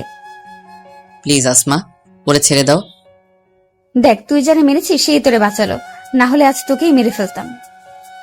তারপর 2-3 জন ছেলেকে দিয়ে রাকিবকে হাসপাতালে পাঠিয়ে দেয়। রাকিবকে মারার সময় আসমা পাগলের মতো হয়ে গিয়েছিল। আসমার চেহারা পুরো লাল হয়ে গিয়েছে রাগে। আজ আর ক্লাস করতে হবে না, চলো তোমায় বাসায় দিয়ে আসি। তোমাকে অনেক ক্লান্ত মনে হচ্ছে, তুমি তোমার বাসায় চলে যাও। আমি একাই বাসায় যেতে পারবো। তুমি না সব সময় বেশি বুঝো। আমি বলেছি আমায় বাসায় নিয়ে যাব, তো নিয়েই যাব, কথা শেষ। আচ্ছা চলো। বেচারি এমনি আমার জন্য অনেক কষ্ট করেছে, তাই আর কথা বাড়ালাম না। একটা রিক্সা করে চলে আসলাম। আসার সময় আসমা আমার একটা হাত জড়িয়ে ধরেছিল, এমনভাবে ধরেছিল মনে হচ্ছে আমাকে ছাড়লেই পালিয়ে যাব। আমি বারবার বলছি আমি এখন সুস্থ আছি, কিন্তু কে শুনে কার কথা। উনি আমার হাত ধরে রাখবে। বাসার নিচে এসে রিক্সা থেকে নামলাম। আসমাই রিক্সা ভাড়া দিল, দিয়ে আবার আমার হাত ধরেছে। বাসার কলিং বেল বাজালাম, আম্মু এসে দরজা খুলে দিল। কি হয়েছে তোর? মাথায় ব্যান্ডেজ করা কেন? এ কিছু না, সিঁড়ি দিয়ে উঠতে গিয়ে পড়ে গিয়েছিলাম। তুই মিথ্যে কথা বলছিস, বল কি হয়েছে তোর? আমার কিছু হয়নি, আগে ভিতরে আসতে দাও। আম্মু এখন আসমাকে লক্ষ্য করেনি। আসমা আমার পিছনে দাঁড়িয়ে আছে। আয় ভিতরে আয়। এই মেয়ে কে রে রাজু? ওর নাম আসমা, আমার বন্ধু হয়। মাথায় ব্যথা পেয়েছি তাই বাসা পর্যন্ত এগিয়ে দিতে এসেছে। আসসালামু আলাইকুম আন্টি। ওয়ালাইকুম আসসালাম। আসো মা, ভিতরে আসো। দুজনে গিয়ে সোফায় বসলাম আর আম্মু চলে গেল রান্নাঘরে। রাজু, তোমার রুম কোনটা? আসো দেখিয়ে নিয়ে আসি। হুম, এটা হলো আমার রুম। তোমার রুমটা তো অনেক সুন্দর করে সাজানো। ধন্যবাদ। আমি একটু হাত মুখ ধুবো? এই যে বাথরুম, তুমি গিয়ে হাত মুখ ধুয়ে আসো। আসমা চলে গেল হাত মুখ ধুতে। আমি বিছানায় বসে আছি। কিছুক্ষণ পর আসমা বেরিয়ে আসলো। এখন অনেকটা ভালো লাগছে। আসমাকে নিয়ে আবার বসার রুমে আসলাম। দেখি আম্মু শরবত আর নাস্তা নিয়ে বসে আছে। আমরা দুজনে গিয়ে বসলাম। আসমা মনে হয় কিছুটা লজ্জা পাচ্ছে, যা আসমার ক্যারেক্টারের সাথে যায় না। আসমা কিছু খাচ্ছে না দেখে আম্মু বলল, কি হলো মা, তুমি খাচ্ছ না কেন? আমি তো তোমার মায়েরই মতো, লজ্জা পাচ্ছ কেন? খাও। জি। আমরা নাস্তা খাচ্ছি আর কথা বলছি। নাস্তা খাওয়া শেষে, এই নাও তোমার ওষুধগুলো, এখন খেয়ে নাও। ধন্যবাদ তোমাকে আসমা, আমাকে এত হেল্প করার জন্য। দেখেছেন আন্টি, আপনার ছেলে কিন্তু আমাকে ধন্যবাদ দিয়ে ছোট করছে। আমরা না বন্ধু, আর বন্ধুদের মাঝে সরি, ধন্যবাদ এসব শব্দ ব্যবহার হয় না। বুঝেছি। তুমি ঘরে ডিমও বোঝো নাই। কিছু বললে? কই না তো। আমার মনে হলো তুমি কিছু বললে। বাদ দাও তো আন্টি, আমি এখন আসি। এ কেমন কথা মা? এখনই আসলে আর এখনই চলে যাবে? তা হয় না, তুমি দুপুরের খাওয়া দাওয়া করে তারপর যাবে। না আন্টি, বাসায় চিন্তা করবে। কিচ্ছু হবে না, তুমি থাকো তো। আম্মু যখন বলেছে দুপুরে আমাদের সাথে খাওয়া দাওয়া করতে, তারপর না হয় যাও। আর তুমি তো প্রতিদিন আমাদের বাসায় আসো নাই, প্রথম আসলে। ওকে, থাকবো আমি। আমার চোখের দিকে তাকিয়ে একটা মিষ্টি হাসি দিয়ে, এই তো ভালো মেয়ের মতো কথা। তোমরা বসে কথা বলো, আমি রান্নাঘরে যাচ্ছি। তোমাকে এখন দেখে মনে হচ্ছে কিছুই বোঝো না, কিন্তু কিছুক্ষণ আগে একটাকে মেরে হাসপাতালে পাঠিয়ে দিয়েছো। আজ তোমার কারণে ওরে ছেড়ে দিলাম, না হলে মেরেই ফেলতাম। কেন? আবার বলছো কেন? ওর সাহস কি করে হয় তোমার গায়ে হাত তোলার? তোমার গায়ে শুধু আমি হাত দিতে পারবো, আর কেউ না। তুমি আমাকে মারবে কেন? আমার কথা না শুনলে তো মারবই। এসব কথা বাদ দাও তো, অন্য কিছু বলো। আমাদের মতো মধ্যবিত্ত পরিবারে প্রথম এসেছো, তাই না? একটা চট দিব। আমার কিন্তু তোমার পরিবারটা অনেক পছন্দ হয়েছে। তাই বুঝি? প্রথমে তোমাকে পছন্দ হয়েছিল, কিন্তু এখন তোমার আম্মুকে বেশি পছন্দ হয়েছে। আসলে আমি পরিবারের একমাত্র সন্তান, তাই হয়তো আব্বু আম্মু আমার। তা তোমার আম্মুকে দেখেই বোঝা যাচ্ছে। আম্মু এরকমই। তুমি রুমে গিয়ে রেস্ট নাও, আমি আন্টির কাছে যাই। আম্মুর কাছে গিয়ে কি করবে? তুমি কি রান্না করতে পারো? রান্না করতে পারি না বলেই তো যাব, আন্টির কাছ থেকে কিছু শিখে নিই। তোমার অবশ্য রান্না বান্না শিখতে হবে না। তোমার আব্বু তোমাকে রাজ পরিবারে বিয়ে দিবে, সেখানে তোমার কাজ করে দেওয়ার জন্যই মানুষ রাখা হবে। ভালো হচ্ছে না কিন্তু, আর আমি ওইসব পরিবারের বিয়ে করব না। তো কেমন পরিবারে বিয়ে করবে? এত কিছু তোমার জানতে হবে না, আমার বিয়ের সময় দেখে নিও। যা তোমার ইচ্ছা। যাও গিয়ে রেস্ট নাও।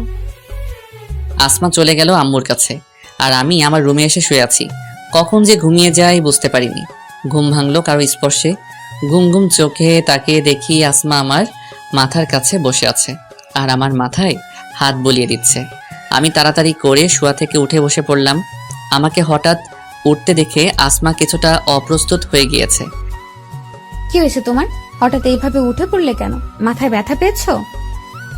না না, আমার কিছু হয়নি। তুমি কখন আসলে আমার রুমে? রান্না করা শেষ, তাই আন্টি তোমাকে ডাক দিতে বললো। এসে দেখি তুমি ঘুমাচ্ছ, তাই ডাক দিতে ইচ্ছা হয়নি। আচ্ছা তুমি বসো, আমি ফ্রেশ হয়ে আসছি। ফ্রেশ হয়ে এসে দেখি আসমা রুমে নেই, মনে হয় আম্মুর কাছে গিয়েছে। তাই আমিও খাওয়ার রুমে গেলাম। গিয়ে দেখি আম্মু আর আসমা আমার জন্য অপেক্ষা করছে। আমি গিয়ে আমার চেয়ার টেনে বসলাম। আম্মু খাবার বেড়ে দিচ্ছে। খাবার বেড়ে দেওয়া শেষে আম্মুও আমাদের সাথে খেতে বসেছে। রান্না কেমন হয়েছে আসমা? জি আন্টি, ভালো হয়েছে। আম্মুর হাতে রান্না সবসময় অনেক ভালো হয়। তিনজন মিলে একসাথে খাওয়া দাওয়া শেষ করলাম। খাওয়া শেষে আসমা কিছুক্ষণ রেস্ট নিয়ে তার বাসায় চলে যায়। যাওয়ার আগে বলে গিয়েছে আবার নাকি আমাদের বাসায় বসবে, আর আম্মুও বলে দিয়েছে আম্মুর সাথে প্রতিদিন দেখা করে যেতে। আম্মু আর আসমার কথা শুনে মনে হচ্ছিল আসমা আমার ক্লাসমেট না, বরং আম্মুর বান্ধবী। আসমা চলে যাওয়ার পর আমিও আমার রুমে চলে যাই রেস্ট নিতে। শুয়ে শুয়ে ফেসবুক চালাচ্ছি, তার মধ্যেই নাইম ফোন করলো। হ্যালো, কেমন আছিস? ভালো আছি, তুই কেমন আছিস? আমি ভালো আছি। নীলা ফোন দিয়ে বলল রাকিব নামের ছেলে নাকি তোরে মেরেছে। আরে ও কিছু না, হালকা একটু কেটে গিয়েছিল। তারপর আসমা ফার্মেসিতে নিয়ে গিয়ে ব্যান্ডেজ করিয়ে আনে এবং বাসায় এসে দিয়ে যায়। ও, তা আসমার সাথে কিছু চলছে নাকি? তোর জন্য এত কিছু করছে? আরে তেমন কিছু না, ক্লাসমেট ভেবে হয়তো করেছে। হতেও পারে। তুই ভার্সিটিতে আসিস না কেন? আম্মুর শরীর ভালো না, তাই হাসপাতালে নিয়ে আসছি, তাই আসতে পারছি না। ও, আন্টির জন্য দোয়া করি যেন তাড়াতাড়ি সুস্থ হয়ে যায়। বাই, আম্মুর জন্য ওষুধ আনতে যেতে হবে। Okay bye. নাইমের সাথে কথা বলে কল কাটতে আসমা কল দিল। আমি কল রিসিভ করলাম। এই, তোমার নাম্বার বিজি দেখাচ্ছিল কেন? কার সাথে এত কথা বলছিলে? নাইম ফোন দিয়েছিল। সত্যি বলছো তো? তোমার সাথে আমি মিথ্যা বলতে যাব কেন? তোমাকে নিয়ে বিশ্বাস নেই। ওসব কথা বাদ দাও, এখন বলো কেমন আছো? কিছুক্ষণ আগে নামায় দেখে গেলা ভালো আছি। বাসায় গেলে কখন? এই তো এখনই আসলাম, আর এসেই তোমাকে ফোন করলাম। ও, আরো কিছুক্ষণ কথা বলে ফোন কেটে দেই। ভাবছি আসমা মেয়েটা আমাকে নিয়ে মনে হয় একটু বেশি চিন্তা ভাবনা করছে। কেন করছে যার উত্তর আমার কাছে নেই। দেখতে দেখতে 2 মাস হয়ে গিয়েছে এই নতুন ভার্সিটিতে ভর্তি হয়েছি, আর আমি যে ব্যথা পেয়েছিলাম তা 3-4 দিনের মধ্যেই ভালো হয়ে যায়। তবে রাকিব পুরো 13 দিন হাসপাতালে ভর্তি ছিল। কি মাইটাই না দিল। আমি থাকলে তো মনে হয় মরেই যেতাম। আর আসমা, ওনার কথার কি বলবো, সারাক্ষণ শাসন করে যাবে, এটা করো ওটা করো, আমার সাথে এখানে যাবে ওখানে যাবে ইত্যাদি ইত্যাদি। মাঝে মাঝে বিরক্ত লাগে, কিন্তু কিছু করার নেই। কথা না শুনলে রাকিবের ভয় দেখা আমাকেও নাকি মেরে হাসপাতালে পাঠিয়ে দিবে। এই 2 মাসের মধ্যে আসমা আরো 3 বার আমাদের বাসায় এসেছিল। আম্মুকে এখন দেখি সারাক্ষণ আসমার কথা বলে। আসমার চোখগুলো কি সুন্দর, আসমার চুলগুলো কি সুন্দর, আসমার নাকটা কি সুন্দর ইত্যাদি ইত্যাদি। আম্মু তার ভালো রূপটা নিচ্ছে, কিন্তু তার আসল গুন্ডি রূপটা আমি চিনি। যাক, তা আর নতুন করে বললাম না। এখন ক্লাস শেষে ক্যাম্পাসের এক কোণে দাঁড়িয়ে আছি। নীলা আমাকে একা দেখা করতে বলছে। আমার কাছ থেকে কি জানি হেল্প নিবে বলেছে। কিছুক্ষণ পর নীলা আসলো। এভাবে কেন দেখা করতে বলেছো?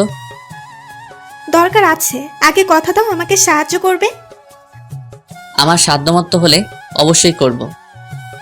আমি তোমার বন্ধু নাইমকে ভালোবাসি। কি? আমি নাইমকে ওই কলেজ লাইফ থেকেই ভালোবাসি, কিন্তু দেখো না, আমার সাথে ভালো করে কথাও বলে না। অনেক কষ্ট করে ফোন নাম্বারটা নিয়েছিলাম।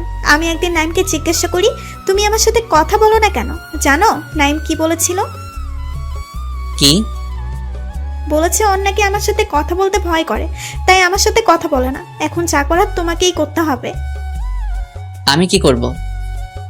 তুমি নাইমের বেস্ট ফ্রেন্ড। তুমি যদি নাইমকে বলো যে আমি ওরে এতদিন ধরে ভালোবেসে যাচ্ছি, তাহলে নাইম তোমার কথা কখনো ফেলবে না। প্লিজ আমার এই উপকারটুকু করে দাও, আমি নাইমকে ছাড়া বাঁচবো না। থাক, আমার বন্ধুর জন্য তোমাকে আর মরতে হবে না। আমি সবকিছু সামনে নিব, তুমি কোনো চিন্তা করো না। মনে করো আগামীকাল থেকে নাইম তোমার। অনেক ধন্যবাদ তোমাকে। এখন চলো যাওয়া যাক। কখন আবার কে চলে আসে, আমাদের এইভাবে দেখলে খারাপ ভাবতে পারে। যাবো। তার আগে এই চিঠিটা নাও, এটা নাইমকে দিয়ে দিও প্লিজ। দিয়ে দিব নে। আমাদের কথার মাঝে হঠাৎ কোথা থেকে আসমা চলে আসলো, দেখে মনে হচ্ছে অনেক রেগে আছে। তোর হাতে কি এটা? আমার কাছে দে। এটা তোমাকে দেওয়া যাবে না। চিঠিটা চাচ্ছে তাই না করে দিলাম। একজনের চিঠি অন্যজন কিভাবে পড়ে বলেন? আমি কিন্তু রেগে আছি, বেশি কথা বলবি না। চিঠিটা দে বলছি। আসমা শব্দ করে চিঠিটা পড়তে লাগলো। প্রিয়তমা, যেদিন তোমাকে প্রথম দেখেছিলাম সেদিনই আমার ছোট্ট মনে তোমার নামটা লিখে রেখেছিলাম। আমি তোমাকে কতটা ভালোবেসে ফেলেছি তা আমি নিজেও জানি না। তোমাকে এক নজর দেখার জন্য ছটফট করতাম, কিন্তু তোমাকে বলতে পারতাম না। যদি ফিরিয়ে দাও এই ভয়ে, এতে তোমার ভালোবাসায় অপেক্ষা থাকা নীল। চিঠিটা পড়ে আসমা কান্না করে দেয়। আমি তোকে অনেক ভালো মনে করেছিলাম, সেই প্রথম দিন থেকে তোকে আগলে রেখেছি, কিন্তু তুই আমার বিশ্বাস নিয়ে খেলা করেছিস। কি বলছো এসব? আমি কিছু বুঝতে পারছি না। আর একটাও কথা বলবি না আমার সাথে। তোর সাথে আমার আর কোনো কথা নেই। তুই থাক তোর নীলারে নিয়ে। তুমি যা ভাবছো। বললাম না, আমার সাথে আর কখনো কথা বলবি না। তুই কি শুরু করছিস এসব? আমি তোকে সব কিছু বলেছিলাম, তারপরও তুই আমার কাছ থেকে সব কিছু কেড়ে নিলি। তুই না আমার বেস্ট ফ্রেন্ড ছিলি। তুই যা ভাবছিস আমি সবকিছু ভুল ভাবছিস। থাক, এখন আর শাক দিয়ে মাছ রাখতে হবে না। আর তোকে যেন আর আমার সামনে না দেখি, তাহলে জানে মেরে ফেলবো। কথাগুলো বলে আসমা কান্না করতে করতে চলে গেল। আসমার কথাগুলো সব আমার মাথার উপর দিয়ে যাচ্ছে। বুঝলাম না চিঠিটা পড়ে এত রিয়াক্ট করার কি ছিল। গালে হাত দিয়ে দাঁড়িয়ে আছি, আর চারপাশে ছাত্রছাত্রীরা তামাশার মজা নিচ্ছে। সরি, আমার জন্য এসব কিছু হলো। তুমি বাসায় যাও, আমি নাইমকে সব কিছু বুঝিয়ে বলবো। নীলা চলে গেল। আমি এখনো ক্যাম্পাসে দাঁড়িয়ে আছি। আমার এত অসম্মানের এর আগে কখনোই হয়নি। এত মানুষের সামনে এভাবে অসম্মান না করলেও পারতো। সত্যি বলতে খুব কষ্ট হচ্ছে, বুকটা একদম ভারী হয়ে গিয়েছে। পুরো ক্যাম্পাস খালি হওয়ার পর আমি বেরিয়েছি। এতক্ষণ এক জায়গাতেই দাঁড়িয়েছিলাম। আস্তে আস্তে হেঁটে বাসার দিকে যাচ্ছি আর মনকে হালকা করছি, কিন্তু কিছুতেই তা হচ্ছে না। বাসায় যাওয়ার আগে জোহরের সালাত আদায় করে নিলাম, যা থেকে মনটা কিছুটা হালকা হয়েছে। বাসায় কলিং বেল বাজালাম। আম্মু এসে দরজা খুলে দিল। কি রে, তোর মুখটা এমন মলিন হয়ে আছে কেন? কিছু হয়েছে? না আম্মু, কিছু হয়নি। ভারী কণ্ঠ, কারণ অনেকক্ষণ ধরে কথা বলা হয় না। তোর কণ্ঠ এমন লাগছে কেন? বললাম তো কিছু হয়নি, আমাকে ভিতরে আসতে দাও। আম্মুকে আর কিছু বলার সুযোগ না দিয়ে আমার রুমে চলে আসি। ব্যাগটা রেখে গোসল করতে চলে গেলাম। গোসল করে এসে রুমে বসে আছি, খাওয়া দাওয়া করতে যাইনি, তাই কিছুক্ষণ পর আম্মু আমার রুমে আসলো। তোর কি শরীরটা খারাপ লাগছে? না আম্মু, কিছু হয়নি। তাহলে তুই খেতে আসলি না কেন? আমার পেট ভরা লাগছে তাই খেতে যাইনি। তুই আমার সাথে মিথ্যে কথা বলছিস কেন? মনে হচ্ছে তুমিও কিছু খাওনি, চলো একসাথে খাবো। আম্মুকে জোর করে নিয়ে আসলাম খাওয়ার জন্য। আমার জন্য তো আর আম্মুকে চিন্তায় ফেলতে পারি না, তাই আম্মু আর আমি একসাথে খাওয়া দাওয়া করলাম। খাওয়া দাওয়া শেষে আমার রুমে চলে আসলাম। মোবাইলটা হাতে নিয়ে নাইমকে ফোন দিলাম। হ্যালো নাইম। কিরে, ক্লাস শেষে আজ কই গেছিলি? একটা জরুরি কাজে তাড়াতাড়ি চলে এসেছিলাম। ও, এখন বল, ফোন কেন দিয়েছিলি? ওয়াদা কর আমার কথাটা রাখবি। এভাবে বলছিস কেন? বল, কি এমন কথা বলবি যার জন্য আমাকে ওয়াদা করতে বলেছিলি? নীলা তোকে সেই কলেজ লাইফ থেকে ভালোবাসে। তোকে অনেকবার বলতে গিয়েও বলেনি, যদি তুই ফিরিয়ে দিস সেই ভয়ে। আমি তোকে বলছি, আমি নীলার চোখ তোর জন্য ভালোবাসা দেখেছি, তুই ওকে ফিরিয়ে দিস না। কিরে কথা বলছিস না কেন? শুনছি, বল। আমি চাই আজ বিকালে তুই নীলার সাথে দেখা কর, এবং তুই কিন্তু নীলাকে আজ প্রপোজ করবি। সত্যি বলতে নীলাকে আমারও ভালো লাগে, কিন্তু ওরে দেখলেই কেমন ভয় লাগে। আমি কিছু জানি না, ভয়কে জয় করে আজ নীলাকে তুই প্রপোজ করবি। দেখি কি করা যায়। আমি এত কিছু শুনতে চাই না, আমি যা বলছি তাই যেন হয়, না হলে তোর আর আমার বন্ধুত্ব এখানেই শেষ। বাই। ফোন কেটে দিলাম এবং মোবাইলটা বন্ধ করে দিলাম। আমার বিশ্বাস নাইমার নীলার ভালোবাসা সফল হবে। আর বেশি কিছু না ভেবে ঘুমিয়ে গেলাম।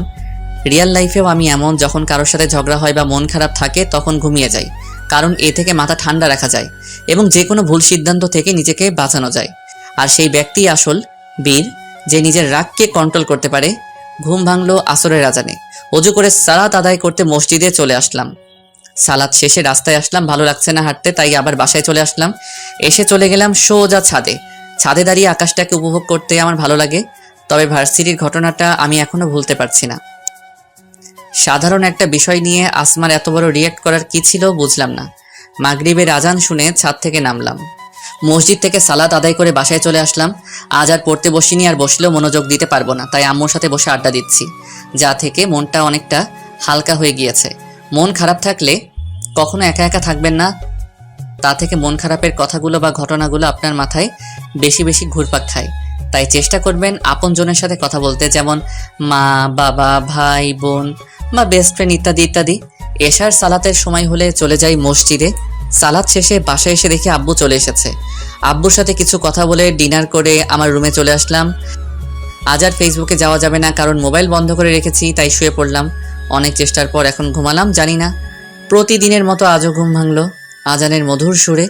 অলসতা বাদ দিয়ে উঁচু করে মসজিদে চলে আসলাম। সালাত শেষে ফাঁকা রাস্তায় হাঁটতে ভালো লাগছিল, তাই বেশ কিছুক্ষণ হাঁটাহাঁটি করে বাসায় চলে আসি। যথারীতি আবার ঘুমিয়ে গেলাম, আর ঘুম ভাঙলো আম্মুর ডাকে। কয়টা বাজে দেখেছিস? এখনো ঘুম থেকে উঠছিস না কেন? কি হয়েছে? তাড়াতাড়ি উঠ, না হলে ভার্সিটির জন্য দেরি হয়ে যাবে, পরে আবার আমার সাথে চিল্লাবি। আমাকে ঘুমাতে দাও, আর আজ ভার্সিটিতে যাব না। কেন যাবি না কেন? এমনি, তুমি এখন যাও তো।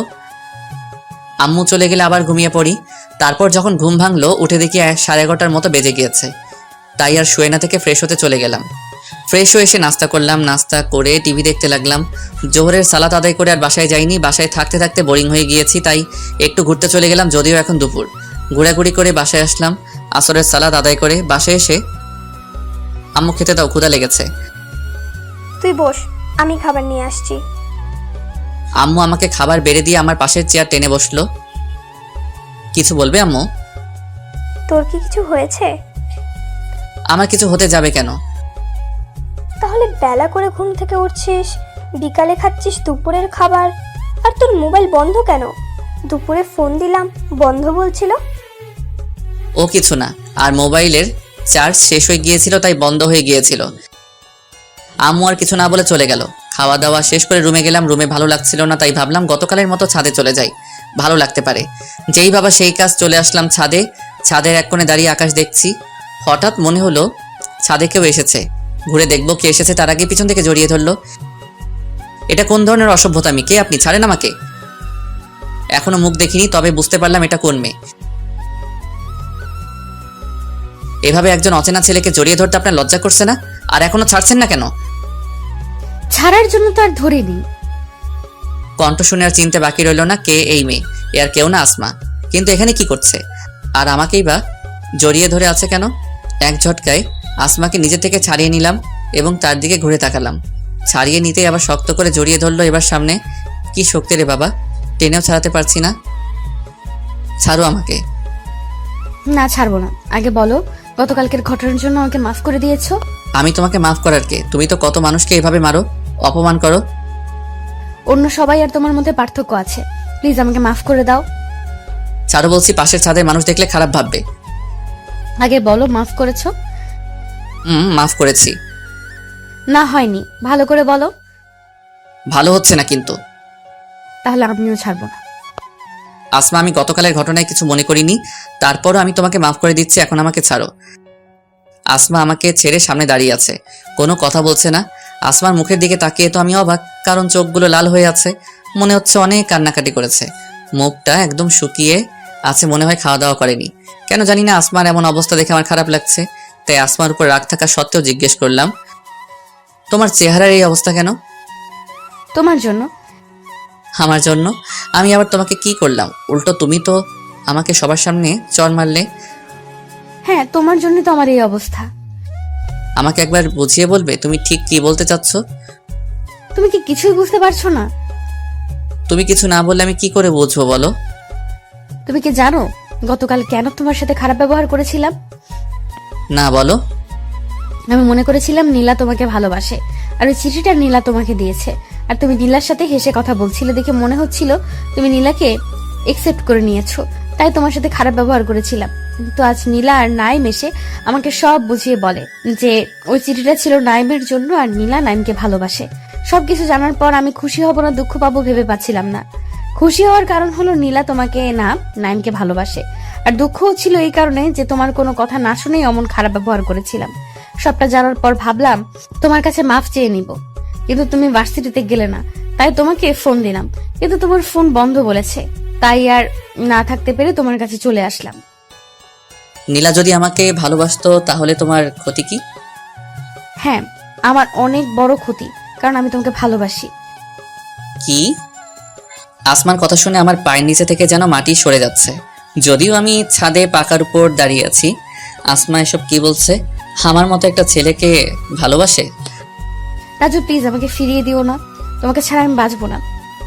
তুমি আমার সাথে মজা করছো তাই না? বললাম তো তোমাকে আমি মাফ করে দিয়েছি। বিশ্বাস করো আমাকে, আমি তোমার সাথে কোনো ধরনের মজা করছি না, আমি সত্যি তোমাকে ভালোবাসি। প্রথম দিন যখন তুমি আমার উপর পড়েছিলে এবং উঠে দাঁড়িয়ে আমার ভয়ে এক দৌড়ে উধাও হয়ে গিয়েছিলে, ওই সময় তোমার বোকা ফিস্টার প্রেমে পড়ে যাই। তোমাকে আমার সাথে সাথে রাখার জন্য তোমাকে ভয় দেখাতাম, যা দেখে তোমার কাছ থেকে দেখতে পারতাম।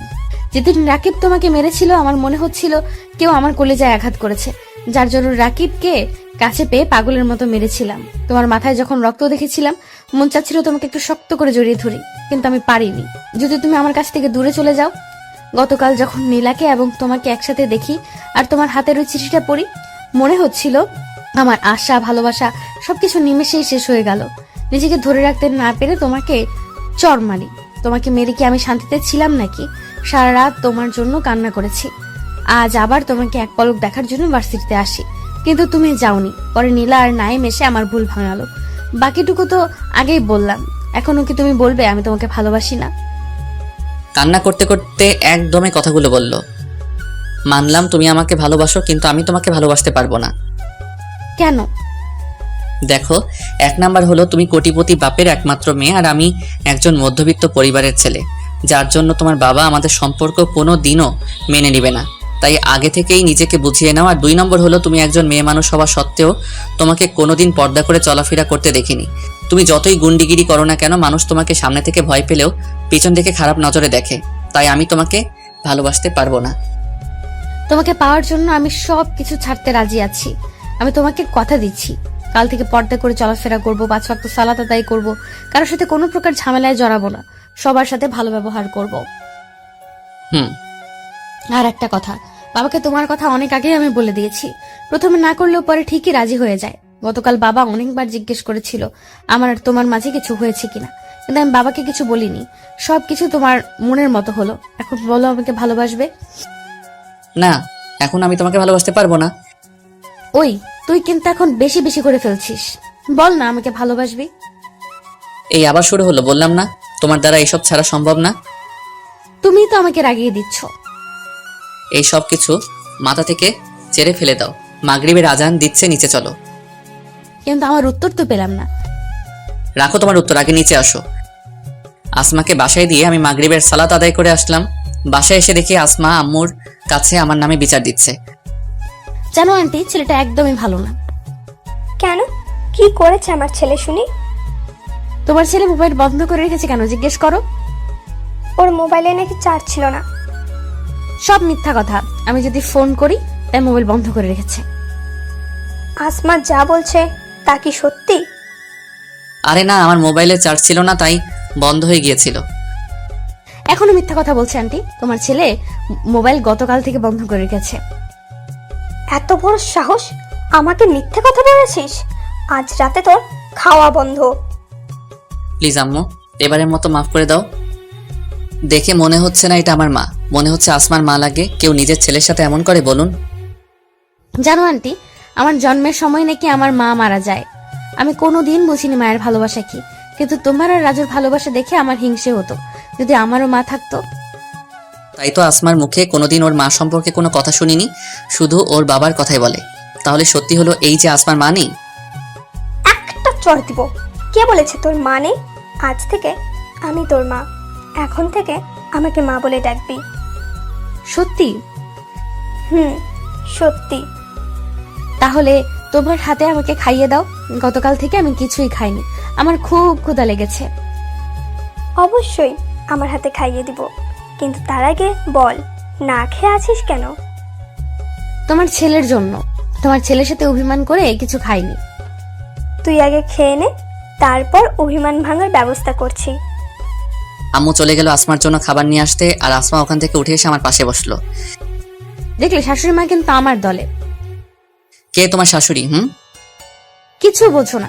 আর কে আবার? তোমার মা হলো আমার শাশুড়ি মা। স্বপ্ন দেখা বন্ধ করো। আমি যা স্বপ্ন দেখি তা নিজের করে পেয়ে থাকি, বুঝলে? আম্মু খাবার এনে আসমাকে খাইয়ে দিচ্ছে। দেখেছেন, যেই দেখলো আমার সাথে আর পেরে উঠছে না, অমনি আমার মাকে হাত করতে শুরু করে দিয়েছে। আমি ওর সাথে রাগ দেখাচ্ছি, কোথায় ও চলে যাবার কথা, কিন্তু না গিয়ে আমার আম্মুর হাতে খাবার খাচ্ছে। এই মেয়ে যদি ভবিষ্যতে আমার বউ হয়, আমি নিশ্চিত আমার জীবন তেজপাতা বানিয়ে দিবে। তাই আগেই নিজেকে বাঁচাতে হবে। যতই বলুক না কেন ভালো হয়ে যাবে, ভালো হবে অন্যের কাছে, কিন্তু আমার সাথে সেই গুন্ডিগিরি করবে। সত্যি বলতে ভালোবাসা কি আগে না জানলেও এখন উপলব্ধি করতে পারছি। কারণ আসমা যখন গতকাল আমাকে চর মেরেছিল তখন আমার দুঃখ হয়নি, কিন্তু যখন বলেছিল ওর সাথে আর কখনো কথা না বলতে, তখন আমি অনুভব করেছিলাম আমার বুকে চিনচিন ব্যথা করছে। গতকালের সেই ঘটনা না ঘটলে মনে হয় কোনোদিন বুঝতে পারতাম না যে আমার মনে আসমার জন্য ভালোবাসা লুকিয়ে আছে। হ্যাঁ, আপনারা যা ভাবছেন তা সত্যি, আমিও আসমাকে ভালোবেসে ফেলেছি। তবে এখনই আসমাকে কিছু বলবো না। আর আসমাকে তো তখনই মাফ করে দিয়েছিলাম যখন আমাকে জড়িয়ে ধরে কান্না করছিল। তখন আসমার চোখের পানিতে আমার সব রাগ অভিমান ভেসে যায়। আসমাকে আগে সঠিক পথে আনতে হবে, একজন পর্দাশীল মেয়েতে পরিণত করতে হবে, মারামারি কাটাকাটি থেকে ফিরিয়ে আনতে হবে, ক্লাসের ভালো স্টুডেন্টে পরিণত হতে হবে। আর বিশ্বাস ভালোবাসার টানে আসমা এই কাজগুলো খুব সহজেই করতে পারবে। আসমাকে নিজের মতো তৈরি করে নিতে চাই।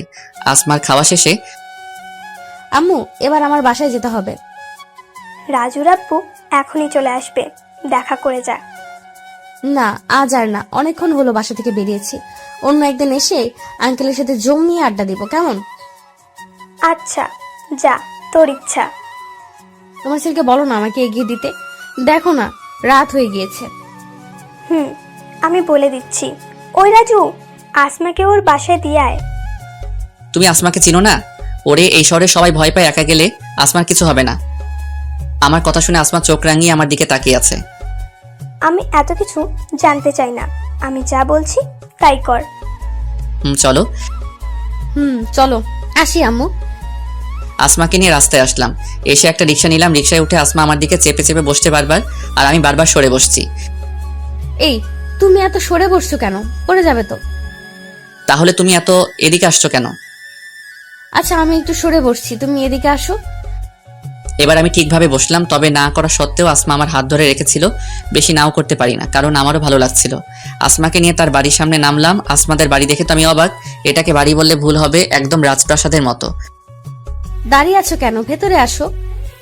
আজ না অন্য একদিন আসবো। আরে, লজ্জা পেতে হবে না, এটা তোমার শ্বশুর বাড়ি। সব দেখা বন্ধ করো। আজ যাবো না, অন্য একদিন আসবো। এখন চলি। শোনো, বলো। তোমার মোবাইলটা চালু করে রেখো প্লিজ, আমি ফোন করব। আচ্ছা বাই। বাসায় আসার আগে এশার সালাত আদায় করে আসলাম। রাতে খাওয়া দাওয়া করে রুমে শুয়ে আছি আর আসমার ফোনের জন্য অপেক্ষা করছি। চাইলে আমিও ফোন দিতে পারি, কিন্তু এ থেকে আমার সব প্ল্যান মাটি হয়ে যাবে। অপেক্ষার প্রহর শেষ হলো, আসমা ফোন করলো। হ্যালো। হ্যালো, আমার জন্য বসে অপেক্ষা করছিলে? আমার তো আর খেদে কাজ নেই, তোমার জন্য অপেক্ষা করব। তোমার কথা শুনেই বোঝা যায় অপেক্ষা করছিলে। তা কেমন আছো? কিছুক্ষণ আগে না দেখলে কেমন আছি? একটু ভালোবেসে কথা বলো না। কার সাথে? কার সাথে আবার? আমার সাথে। আমি শুধু আমার বউয়ের সাথে ভালোবেসে কথা বলবো, অন্য কোনো মেয়ের সাথে না। ভালো। তাহলে এখন থেকেই প্র্যাকটিস করতে থাকো আমার সাথে। আবারও স্বপ্ন দেখতে শুরু করলে? আমার সব স্বপ্নই তো তোমাকে নিয়ে, শুধুমাত্র তুমিই বুঝতে চাইছো না।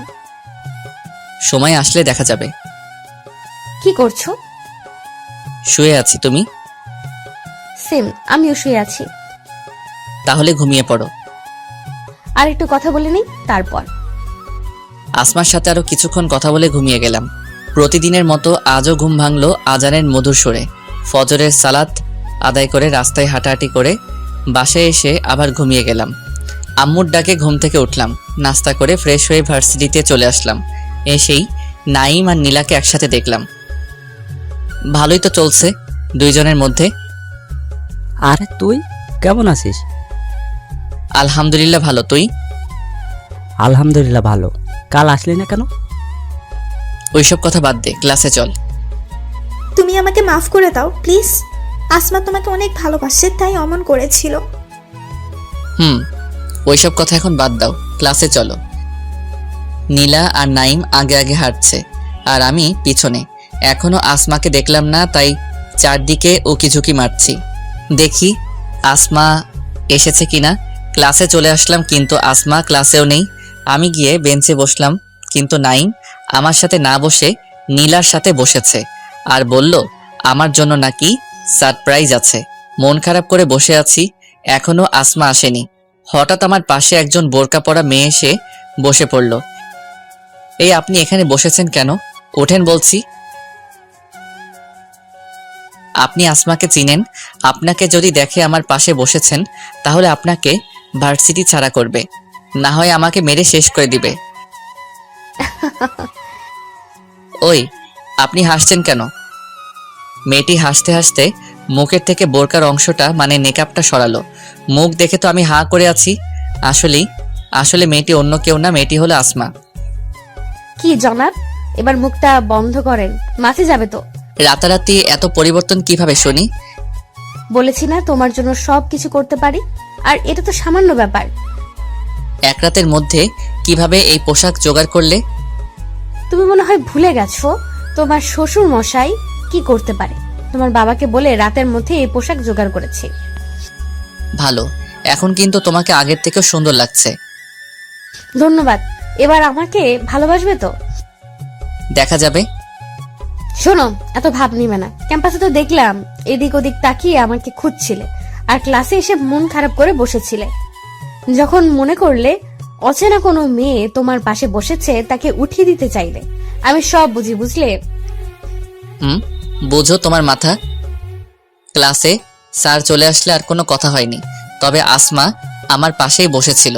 আসমার এমন পরিবর্তনে স্যারও অনেক খুশি হয়েছে। এক এক করে সবগুলো ক্লাস শেষ করলাম। আজ আসমা মনোযোগ দিয়ে ক্লাস করেছে। ক্লাস শেষ, তাই আমরা সবাই বেরিয়ে আসলাম। সত্যি বলতে আজ নতুন করে আসমার প্রেমে পড়ে গেলাম। আমার জন্য এত তাড়াতাড়ি এতটা পরিবর্তন হবে ভাবতে পারিনি। আমি এখন তোমাদের বাসায় যাব। এখন না, বিকালে এসো। এখন গিয়ে রেস্ট নাও। আচ্ছা, বিকেলে আসবো কিন্তু। আচ্ছা এসো। রাস্তায় এসে যখন আমি বাসার দিকে রওনা দিব, অমনি আসমা আস্তে করে একটা কাশি দেয়। আমি তার দিকে তাকালাম বোঝার জন্য কি হয়েছে। আসমাও আমার দিকে মন খারাপ করে দাঁড়িয়ে আছে, কিছু বলছে না। কিছু বলবে? মাথা নাড়িয়ে না বলল। তাহলে বাসায় যাও। কিন্তু আসমা যাচ্ছে না। এখন বুঝলাম ব্যাপার কি। আমি তো আজ আসমাকে রিক্সা করে দিতে ভুলেই গিয়েছি, তাই এভাবে দাঁড়িয়ে আছে। তাড়াতাড়ি রিক্সা ডাকলাম। এই রিক্সায় উঠো। উঠছি। বিকালে দেখা হবে, বাই। ভালোভাবে যেও, বাই। আসমার চেহারা দেখে মনে হচ্ছে অনেক খুশি হয়েছে যে আমি তার মনের কথা না বলাতেও বুঝতে পেরেছি এখানে আসমারও ভুল আছে। আমি আসমাকে পরিবর্তন হতে বলেছি তাই বলে কি আমার কাছে কোনো আবদার করবে না? তা তো হয় না, বরং আসমার আবদারগুলো পূরণ করতে আমার অনেক ভালো লাগে। জোহরের সালাত আদায় করে বাসায় চলে আসলাম। বাসায় এসে কলিং বেল বাজালাম। দরজা খোলার পর সামনে তাকিয়ে দেখি আজ আম্মু না, অন্য কেউ দাঁড়িয়ে আছে। আমার সামনে দাঁড়িয়ে আছে আমার মামাতো বোন নাবিলা। এবার অনার্স ফার্স্ট ইয়ারের স্টুডেন্ট। দেখতে সুন্দর হওয়ায় একটু বেশি স্টাইল করে। কেমন আছো ভাইয়া? আলহামদুলিল্লাহ ভালো, তুই কেমন আছিস? আমিও ভালো। তা কখন আসলি? এই তো কিছুক্ষণ আগে। আমি ফ্রেশ হয়ে এসে পরে কথা বলবো নে। গোসল করে বেরিয়ে দেখি নাবিলা আমার রুমে বসে আছে। কি করিস? মামি তোমাকে খাওয়ার জন্য ডাকছিল, তাই ডাকতে আসলাম। চল। খাওয়া দাওয়া করে রুমে আসলাম। আসতেই আসমা ফোন করলো। খাওয়া দাওয়া করছো? তুমি খেয়েছো? তাহলে এখন একটু ঘুমাও। ঘুমাবো, তবে আর একটু কথা বলে তারপর। আসমার সাথে আরো কিছুক্ষণ কথা বলে ঘুমিয়ে গেলাম। ঘুম থেকে উঠলাম বিকালে। আসরের সালাত আদায় করে বাসায় আসতেই নাবিলা আমার কাছে আসলো। চলো ভাইয়া, ছাদ থেকে ঘুরে আসি। আমারও ভালো লাগছে না, চলো। দুজনে মিলে ছাদে দাঁড়িয়ে কথা বলছি। তার বেশ কিছুক্ষণ পর আসমা আসলো ছাদে। কেমন আছো? আলহামদুলিল্লাহ ভালো, তুমি কেমন আছো? আলহামদুলিল্লাহ ভালো। এ কে? ও, তোমাদের পরিচয় করিয়ে দিচ্ছি। এ হলো নাবিলা, আমার মামাতো বোন। আমাদের এখানে ঘুরতে এসেছে। আর নাবিলা, এ হলো আমার বন্ধু আসমা। হ্যালো আপু, কেমন আছেন? আলহামদুলিল্লাহ ভালো। তুমি কেমন আছো? আমি তুই করে বলি তাই আসমা তুমি করে বলল, ছোট তো তাই। তিনজন মিলে অনেকক্ষণ আড্ডা দিলাম।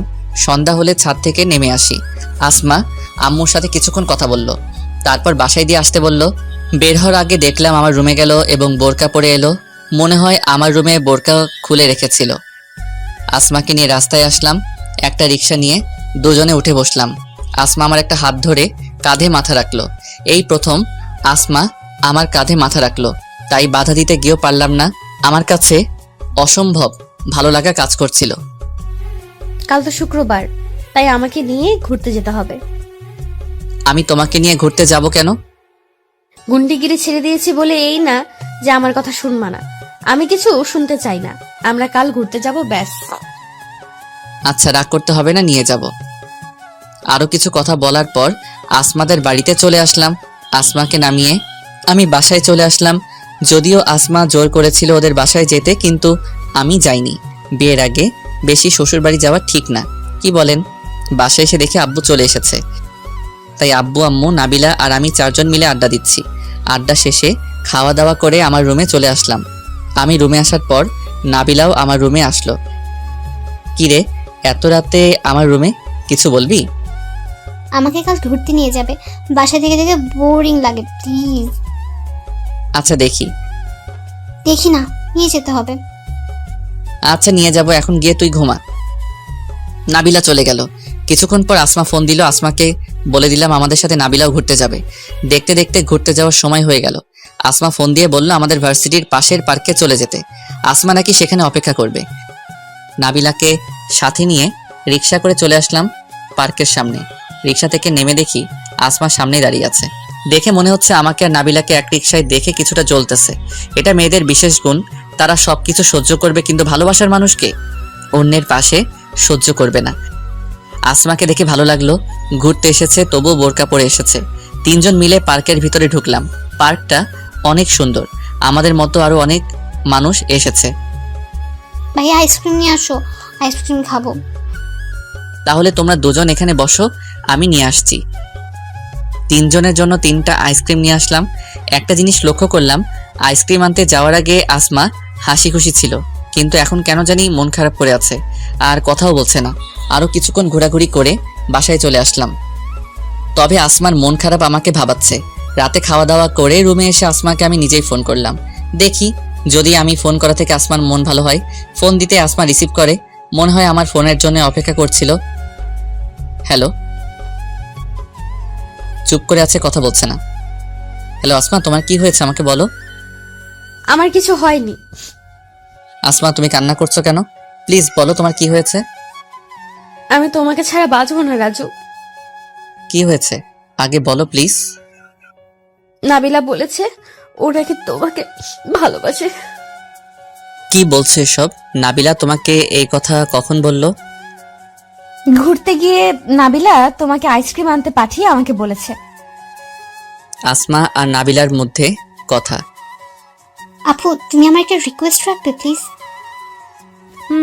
বলো কি বলবে। তুমি তো রাজু ভাইয়ের অনেক ভালো বন্ধু মনে হয়, তুমি যদি কিছু বলো অবশ্যই মানবে, তাই না? তারপর বলো। আমি রাজু ভাইয়াকে ভালোবাসি। কি? অনেক আগে থেকে ভালোবাসি, কিন্তু ভয়ে বলতে পারি না। তুমি যদি আমার হয়ে ভাইয়াকে একটু রিকোয়েস্ট করতে, তাহলে রাজু ভাইয়া আমাকে ফিরিয়ে দিতে পারবে না। প্লিজ আপু আমার এই কাজটা করে দাও না। নাবিলার কথা শুনে থমকে গিয়েছে। এই আপু কথা বলছো না কেন? দেখি কি করা যায়। দেখি না করতে হবে। আর তোমার কণ্ঠ পাল্টে গেছে কেন? না কিছু না, এমনি। আসমা কথাগুলো বলছে আর কান্না করছে। এখন কিভাবে বোঝাবো আমি শুধু আসমাকেই ভালোবাসি, অন্য কাউকে এক মুহূর্তের জন্য মানতে পারবো না। রাজু তুমি কি আমাকে ভুলে যাবে? কি সব বলছো? আমি তোমাকে কখনো ভুলতে পারবো না। এখন কান্না থামাও। তুমি নাবিলাকে ভালোবাসবে তাই না? আরে আমি কেন নাবিলাকে ভালোবাসতে যাব? তুমি চিন্তা করো না, নাবিলাকে সবকিছু বুঝিয়ে বললে আমার বিশ্বাস নাবিলা বুঝবে। সত্যি তো? সত্যি সত্যি 3 সত্যি। এবার কান্না থামাও। খাওয়া দাওয়া করেছো? নাবিলা অমন কথা শুনে কি আমার গলা দিয়ে খাবার নামবে? তার মানে এখনো কিছু খাওয়া হয়নি? যাও গিয়ে খাওয়া দাওয়া করো। না খাবো না। খেয়ে আসো, না হলে কথা বলবো না। আচ্ছা খাবো, তবে আমার একটা শর্ত আছে। বলো রাজি? কি শর্ত? আগে বলো রাজি কি না। আচ্ছা আমি রাজি আছি, বলো কি শর্ত। তুমি আমার পাশে এসে বসো, তাহলে খাবো, না হলে আজ না খেয়ে থাকবো। কিন্তু এটা কোনো কথা হলো? এই রাত করে কিভাবে আসবো তোমার কাছে? তুমি কিন্তু কথা দিয়েছো, আর না আসলে নাই, আমি না খেয়েই থাকতাম আজ। আচ্ছা দেখছি কি করা যায়। বলেন তো এ কেমন জ্বালাতন। ফোন কেটে বাসা থেকে বেরিয়ে আসলাম। গন্তব্য আসমাতের বাড়ি, কিন্তু রাস্তায় কোনো রিক্সাও পাচ্ছি না। কিছুক্ষণ দাঁড়িয়ে থাকার পর রিক্সা আসলো। চলে আসলাম আসমাদের বাড়ির সামনে। বাড়িতে ঢুকতে যাব অমনি দারোয়ান চলে আসলো। ওই মিয়া, এত রাতে এই বাড়িতে কি কাজ? জি আমার একটু ভিতরে যেতে হবে। ফাজলামি করো? জানো এটা কার বাড়ি? বেশি তিড়িং বিড়িং করলে ডাইরেক্ট জেলে। বুঝছি, দারোয়ানের সাথে কথা বললে শুধু শুধু সময় নষ্ট হবে, তাই আসমাকে ফোন করলাম। ফোন দিতেই রিসিভ করলো। মনে হয় আমার অপেক্ষায় আছে। কোথায় তুমি? আসবে না? এসেছি, কিন্তু দারোয়ান ঢুকতে দিচ্ছে না। আচ্ছা তুমি দারোয়ানকে মোবাইলটা দাও। আমি দারোয়ানকে মোবাইলটা দিলাম। কি বলেছে আমি শুনতে পাইনি। দারোয়ান কথা শেষে আবার আমাকে মোবাইল ফিরিয়ে দিল। এখন চলে আসো। আসছি। ফোন কেটে দিলাম এবং বাড়িতে ঢুকলাম। ভিতরে গিয়ে দেখি বাড়ির সদর দরজা খোলা। মনে হয় আসমা খুলে রেখেছে। আমি চলে এসেছি, তাই আস্তে আস্তে বাসার ভিতরে ঢুকলাম। হঠাৎ করে আসমা এসে জড়িয়ে ধরল। এই কি করছো? ছাড়ো। না ছাড়বো না। কেউ দেখলে খারাপ ভাববে, ছাড়ো। কেউ দেখবে না, কারণ বাড়িতে কেউ নেই। কেউ নেই মানে তোমার আব্বু কোথায়? আব্বু বিজনেসের কাজে 3 দিনের জন্য আমেরিকায় গিয়েছে, পরশুদিন চলে আসবে। ও চলো এখন খাবে। এভাবে থাকি না, তাহলে না খেয়ে থাকলেও চলবে আমার। পাগলামি রেখে এসো, এবার অনেক রাত হয়েছে। আসমা আমাকে খাওয়ার রুমে নিয়ে গেল এবং একটা চেয়ারে বসতে বলল। আসমা খাবার নিয়ে এসে আমার বাম সাইডে বসলো, কিন্তু খাবার নিয়ে বসে আছে, খাচ্ছে না। তাই আমি জিজ্ঞেস করলাম, কি হলো, খাওয়া শুরু করো। না খাবো না। এখন আবার কি হলো? তুমি না বললে আমি আসলে খাবে? তোমার হাতে খাইয়ে দাও, তাহলে খাবো। এটা তো কথা ছিল না।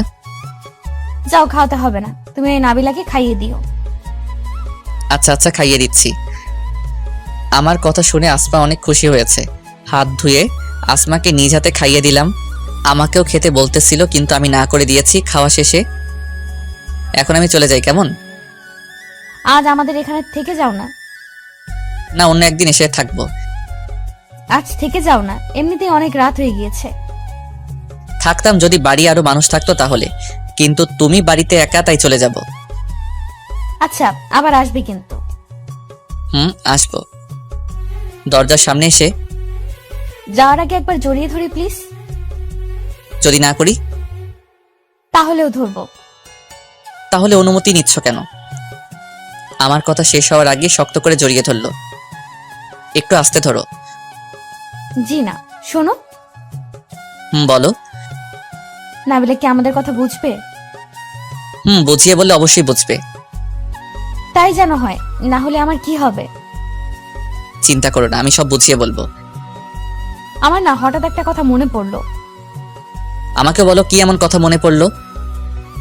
এই তুমি না আমাকে ভালোবাসো না বলেছিলে, তাহলে আমার জন্য এখানে চলে আসলে কেন? আসলেই তো, আসমাকে না বলেছি আমি ওরে ভালোবাসি না। এখন মনে হয় ধরা খেয়ে গেলাম। কি করব বলেন? ভালোবাসার মানুষ যখন কান্না করে তখন কি আর এত কিছু মনে থাকে? আসলে হয়েছে কি, আর কিছু বলতে হবে বাবু? আমি সব কিছু বুঝতে পারছি। কিছুক্ষণ আগে কান্না করেছি কারণ আমি মনে করেছিলাম তুমি আমাকে ভালোবাসো না, তাই ভয় হয়েছিল যদি নাবিলাকে ভালোবেসে ফেলো। কিন্তু এখন আর ভয় করছে না, কারণ তুমিও আমাকে ভালোবাসো। দেরি হয়ে যাচ্ছে, বাসায় যেতে হবে। আচ্ছা, সাবধানে যাবা, আর বাসায় গিয়ে আমাকে ফোন করবে। আচ্ছা। আসমান থেকে বিদায় নিয়ে চলে আসবো এমন সময় আবার পিছন থেকে ডাক দিল। আমি আবার কাছে গেলাম। আবার কি? মুয়া। এটা কি হলো? কারণ এটা এখন আশা করিনি। এত বুঝতে হবে না, এখন বাসায় যাও, তোমার না দেরি হয়ে যাচ্ছে।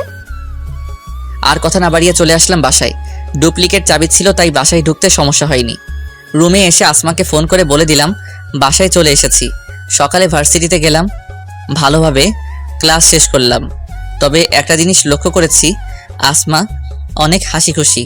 হতে পারে আমিও তাকে ভালোবাসি সেটা জানতে পেরে। আমি আসমার চেহারায় সব সময় হাসি খুশি দেখতে চাই, তাই নাবিলাকে সবকিছু ভালো করে বোঝাতে হবে, না হলে 3টা জীবনই নষ্ট হবে। আমাদের দেশে একটি প্রবাদ আছে যে আমার জন্য গলা সমান পানিতে নামতে পারে, তার জন্য আমি কম হলেও কোমর সমান পানিতে নামতে পারি। আমার ভালোবাসাটাও অনেকটা এই রকম। আসমা, যে কিনা আমার এক কথায় নিজের সব বদভ্যাস ছেড়ে দিয়েছে, যে কিনা সব সময় ফ্যাশন করে বেড়াতো, সে এখন ঘুরতে গেলেও বোরকা পরে বের হয়। যে আমার জন্য এতটা পরিবর্তন হয়েছে, তাকে কিভাবে কষ্ট দিয়ে থাকতে পারি? সে যদি ভালোবাসার জায়গায় অন্য কিছু আমার কাছে চায়, তাহলে না করতে পারবো না। বিকেলে নাবিলাকে নিয়ে ছাদে আসলাম, উদ্দেশ্য সবকিছু বুঝিয়ে বলা। নাবিলা আর আমি ছাদের এক কোণে গিয়ে দাঁড়ালাম। নাবিলা, তোকে কিছু কথা বলবো, মনোযোগ দিয়ে শুনবি প্লিজ। বলো। আসমা গতকাল বলল তুই নাকি আমাকে ভালোবাসিস, কিন্তু আমি তোকে কোনোদিন ওই রকম চোখে দেখিনি। আমি সবসময় তোকে নিজের বোনের মতো দেখেছি, আর আমি চাই তুই সবসময় আমার বোন হয়ে থাক। কিন্তু কোনো কিন্তু না, তোর এখনো অনেক পড়াশোনা বাকি। দেখবি সময় হলে আমার থেকে ভালো ভালো ছেলে তোর পিছনে ঘুরবে। কিন্তু তোমার মতো তো হবে না। তুই তো দেখি ভারী বোকা মেয়ে, তখন আমার থেকেও সুন্দর ও ভালো ছেলে পাবি। সত্যি তো? সত্যি। এখন একটা হাসি দে তো, তোকে এভাবে গোমরা মুখে ভালো দেখায় না। আর শোন, মাগরিবের সালাত পড়ে আসার সময় তোর জন্য ফুচকা নিয়ে আসবো, কেমন? আচ্ছা ভাইয়া। এখন তোকে আরো একটা কথা বলি। বলো ভাইয়া। আসমা আর আমি দুজন দুজনকে ভালোবাসি। কি? হুম। আমার কথায় কি ভাবি রাগ করেছে নাকি? না, তবে এখনই ভাবি ডাকতে হবে না, ওইসব বিয়ের পরে ডাকিস, কেমন? আচ্ছা। যাক বাবা, নাবিলার মাথা থেকে ভালোবাসার ভূত নামাতে পেরেছি, তাতেই অনেক। আরো কিছুক্ষণ ছাদে থেকে নিচে নেমে আসলাম। মাগরিবের সালাত আদায় করে আসার সময় নাবিলার জন্য ফুচকা নিয়ে আসলাম। ফুচকা দিয়ে আমার রুমে আসলাম। এসে আসমাকে ফোন করলাম, আসসালামু আলাইকুম, কেমন আছো? ওয়ালাইকুম সালাম, আলহামদুলিল্লাহ ভালো। তুমি কেমন আছো? আলহামদুলিল্লাহ, আমিও ভালো আছি। আর শোনো, একটা খুশির খবর আছে। বলো, কি খবর? আমি নাবিলাকে সবকিছু ভালোভাবে বুঝিয়ে বলেছি এবং নাবিলা আমার কথা রেখেছে। এখন নাবিলার মাথায় আর ভালোবাসার ভূত নেই। বেচারি মনে হয় কষ্ট পেয়েছে, তাই না? তা তো মনে হয় একটু পেয়েছে। জানো, আমি এখন চিন্তা মুক্ত আছি। কাল ওই কথা শোনার পর থেকে সবকিছু কেমন যেন মাথার উপর দিয়ে যাচ্ছিল, কিন্তু এখন ঠিক আছি। এখন আর চিন্তা করতে হবে না, সবকিছু ঠিকঠাক আছে। তুমি না একটু বেশি হাবাগোবা, না হলে কোনো মেয়ে তোমাকে কোন চোখ দিয়ে দেখে তাও বোঝো না, আর তার জন্যই ভয় হয়। জি না, আমি যথেষ্ট বুঝি, আবার বেশি বুঝলে সমস্যা আছে। শোনো, কাল ভার্সিটিতে যেতে হবে না। কেন? কারণ আমি যাব না তাই। তোমাকে তো আবার চোখে চোখে রাখতে হয়। আমি কি ছোট বাচ্চা নাকি যে আমাকে চোখে চোখে রাখতে হয়? তুমি ওই রকমই। আর শোনো, কাল তোমার জন্য একটা সারপ্রাইজ আছে। কি সারপ্রাইজ বলো? এখন বলা যাবে না, কাল সময় হলেই বুঝতে পারবে। ওকে, তোমার ইচ্ছা। আরো কিছুক্ষণ কথা বলে ফোন কেটে দিলাম।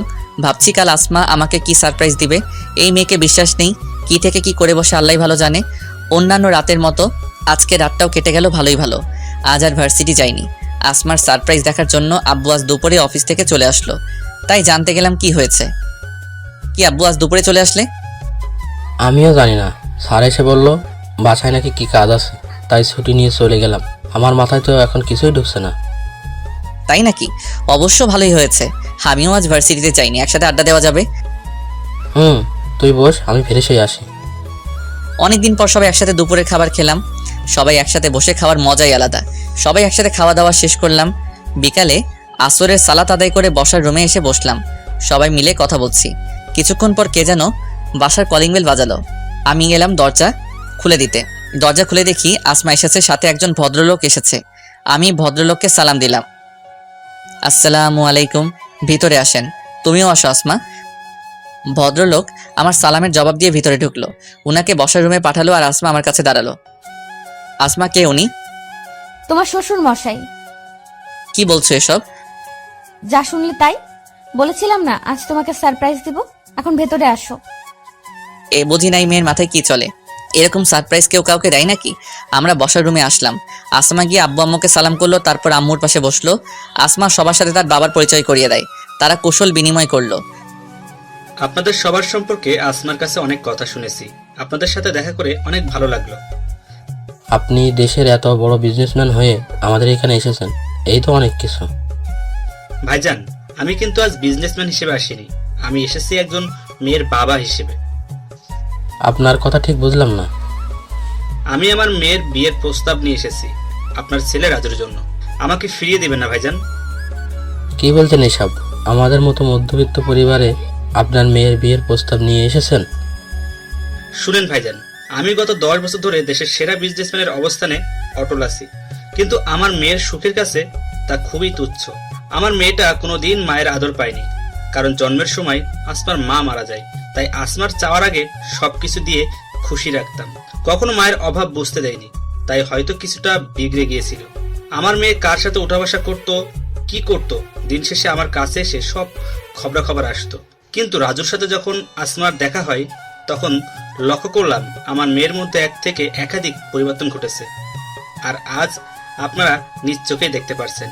আমি রাজুর সম্পর্কে খোঁজখবর নিয়ে দেখেছি। এই যুগে এর চেয়ে ভালো ছেলে আমার মেয়ের জন্য পাবো না। আসমা নিজে এসে আমাকে রাজুর সম্পর্কে সবকিছু বলেছিল, আর আজ আমাকে আপনাদের কাছে নিয়ে আসলো। আসমাকে দেখেই বোঝা যায় নিজের থেকে রাজুকে বেশি ভালোবেসে ফেলেছে। প্লিজ ভাইজান, আমার মেয়ের মনে আঘাত দিয়েন না।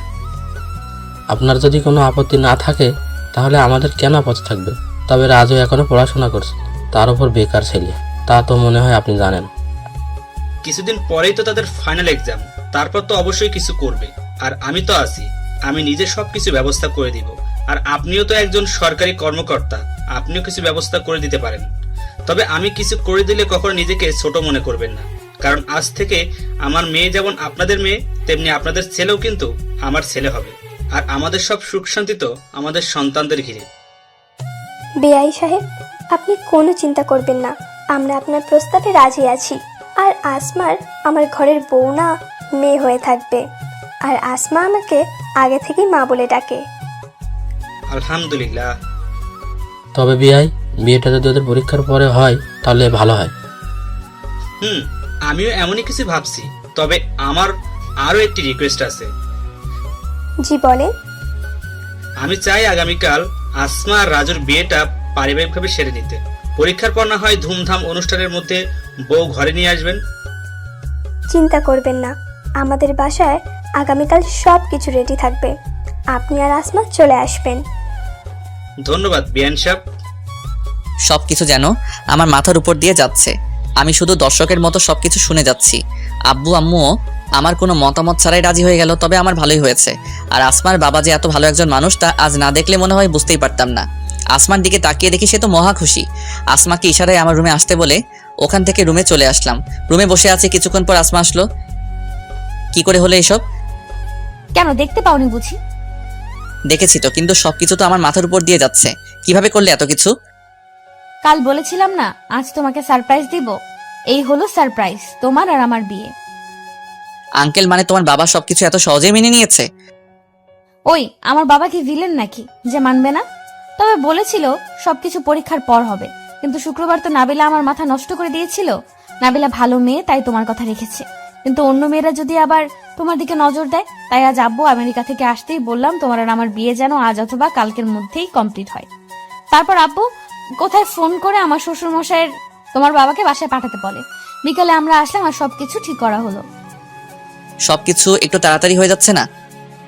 ওই চুপ, নিজে তো কিছুই করনি, সব তো আমাকেই করতে হলো। এখন আরো ভাব নিচ্ছ। কাল বিয়েটা হোক, তারপর দেখবে আসমা কি জিনিস। তুমি না এসব গুন্ডাগিরি ছেড়ে দিয়েছো, তাহলে আবার ভয় দেখাচ্ছ কেন? পরে কিন্তু বিয়ে করব না। আর একবার বলো তো, এখন কি বলেছো? ওই আমি তো কিছুই বলিনি। জানি জানি, এখন আমাকে ধন্যবাদ দাও। তোমাকে ধন্যবাদ দিব কেন? এই যে এত বড় একটা কাজ আমি একাই করে দিলাম। তোমার আব্বু জোর করেছে তাই রাজি হয়েছি, না হলে তোমাকে কে বিয়ে করে? কি এত বড় কথা? আজ তুমি শেষ। কথাটি বলেই আমাকে বিছানার উপর ফেলে দিয়ে আমার বুকে চড়ে বসলো আসমা। তারপর কিল ঘুষি থাপ্পড় ইচ্ছা মতো আমার উপর প্রয়োগ করলো। কেন যে ফাইজলামি করতে গেলাম এখন বুঝতেছি মজা কাকে বলে। এবারের মতো ছেড়ে দাও, কথা দিচ্ছি আর কখনো এমন কথা বলবো না। আর বলার চান্সও পাবে না। আগামী কালকেই তোমাকে বিয়ে করছি। রাগী মুডে না, তোমাকে অনেক সুন্দর লাগছে। প্রশংসা করে দেখি কাজ হয় কিনা। পাম দিচ্ছ তাই না? কি যে বলো না, আমি তোমাকে পাম দিব এই সাহস হয়েছে আমার? বলো। আজ এসব কথায় কাজ হবে না বাবু। এতক্ষণ আসমা আমার বুকে এসে বসে মারছিল, তাই আসমাকে এক টান দিয়ে আমার কাছে নিয়ে আসলাম। আসমার মুখটা একদম আমার মুখের কাছে চলে এসেছে। ধীরে ধীরে আসমার নিঃশ্বাস বেড়ে যাচ্ছে। দুজন দুজনের চোখে তাকিয়ে আছি, কেউ কিছু বলছি না। হঠাৎ কারো কথায় আমাদের ঘোর কাটলো। তাকিয়ে দেখি নাবিলা দরজার কাছে দাঁড়িয়ে আছে। আসমা আমার উপর থেকে এক ঝটকায় সরে যায়। কি লজ্জা, কি লজ্জা। এই সব কিছু বিয়ের পরও করা যাবে, এখন আসেন, আপনাদের ডাকছে। কথাগুলো বলে নাবিলা হাসতে হাসতে চলে গেল। আসমার দিকে তাকিয়ে দেখি লজ্জায় লাল হয়ে আছে, তবে আসমাকে এখন অপূর্ব সুন্দর লাগছে। বলতে পারেন আমার দেখা সবচেয়ে সুন্দর। দুজনেই চুপ করে আছি, কেউ কোনো কথা বলছি না। আমি রুম থেকে বেরিয়ে আসলাম এবং আসমাকেও ইশারা করলাম আসার জন্য। আঙ্কেল এবং আসমা আরও কিছুক্ষণ থেকে হালকা নাস্তা করে চলে যায়। যাওয়ার আগে আসমার সাথে আর কোনো কথা হয়নি। মনে হয় ওই সময়ের ঘটনার জন্য লজ্জা পাচ্ছে। বুঝি না মেয়েদের এত লজ্জা আসে কোথা থেকে। গত পরশু রাতে নিজেই তো আমাকে বুঝতেই পারছেন কি বলতে চাচ্ছি দিয়েছিল। আর আজ লজ্জায় মুখ দিয়ে কথা বের হচ্ছে না। রাতে খাওয়া দাওয়া করে রুমে আসলাম। এসে আসমাকে একটা ফোন দিলাম। সাথে সাথে ফোন রিসিভ করে মনে হয় আমার জন্যই অপেক্ষা করছিল। হ্যালো। ফোন করতে তো দেরি করলে কেন? তুমিও তো দিতে পারতে। আমার ফোন দিতে লজ্জা করছিল তাই ফোন দেইনি। ভালো কথা মনে করালে। তোমাকে না লজ্জা মাখা মুখে অপূর্ব সুন্দর লাগছিল, মন চাচ্ছিল তোমার গাল দুটি টেনে দেই। এই তুমি না দিনে দিনে অনেক রোমান্টিক হয়ে যাচ্ছ। তাই নাকি? তুমি কি করে বুঝলে? তোমাকে বলতে হবে নাকি? দেখি বিয়ের পর কতদিন থাকে। এমন আরো দুষ্ট মিষ্টি ভালোবাসার কথা বলে আজকের মতো ঘুমিয়ে যাই। সকালে আব্বু আমাকে নিয়ে বাজারে যায় এবং অনেক জিনিস কেনাকাটা করে, মনে হয় বিয়ের জন্য। একটা জিনিস খেয়াল করে দেখেছেন, আমার বাবা মা এখনো জানতে চায়নি আমার এই বিয়েতে মত আছে কিনা। না বলে নাই, আসমার সাথে বিয়ে হলেই তো হলো। কি বলেন আপনারা? সন্ধ্যার দিকে আমাদের বাসা ভালোই জাঁকজমক হয়ে ওঠে। নাইম, নীলা, আমার মামা মানে নাবিলার বাবা এসেছে। আপনাদের দাওয়াত দিতে পারিনি তাই দুঃখিত। পরের বার বড় করে অনুষ্ঠান করার সময় অবশ্যই দাওয়াত দিব, কেমন? কিছুক্ষণ পর আঙ্কেল ও আসমা চলে আসে। সবার উপস্থিতিতে ইসলামী নিয়ম অনুযায়ী আমারও আসমার বিয়ে সম্পন্ন হয়। সবাই আমাদের নতুন জীবনের জন্য দোয়া করবেন। সবাই মিলে একসাথে খাওয়া দাওয়া করলাম। নাইম ও নীলা চলে গেল। কথা অনুযায়ী আসমা এবং আঙ্কেল, ও সরি, এখন আর আঙ্কেল বলা যাবে না, শ্বশুর বলতে হবে। তো আসমা ও আমার শ্বশুর মশাইয়ের চলে যাওয়ার সময় হয়ে গেল। আমার কি কপাল দেখেছেন? বিয়ে করেও নাকি একা থাকতে হবে, কারণ বড় করে অনুষ্ঠান করে বউ ঘরে আনবে। তাহলে এখন বিয়ে করার কি দরকার ছিল? পরেই করতো। আসমার মাথায় যে কি চলে আল্লাহই ভালো জানে। আসমা আম্মুকে দিয়ে অন্য একটা রুমে গেল। কিছু সময় পর দুজনেরই আবার চলে আসলো।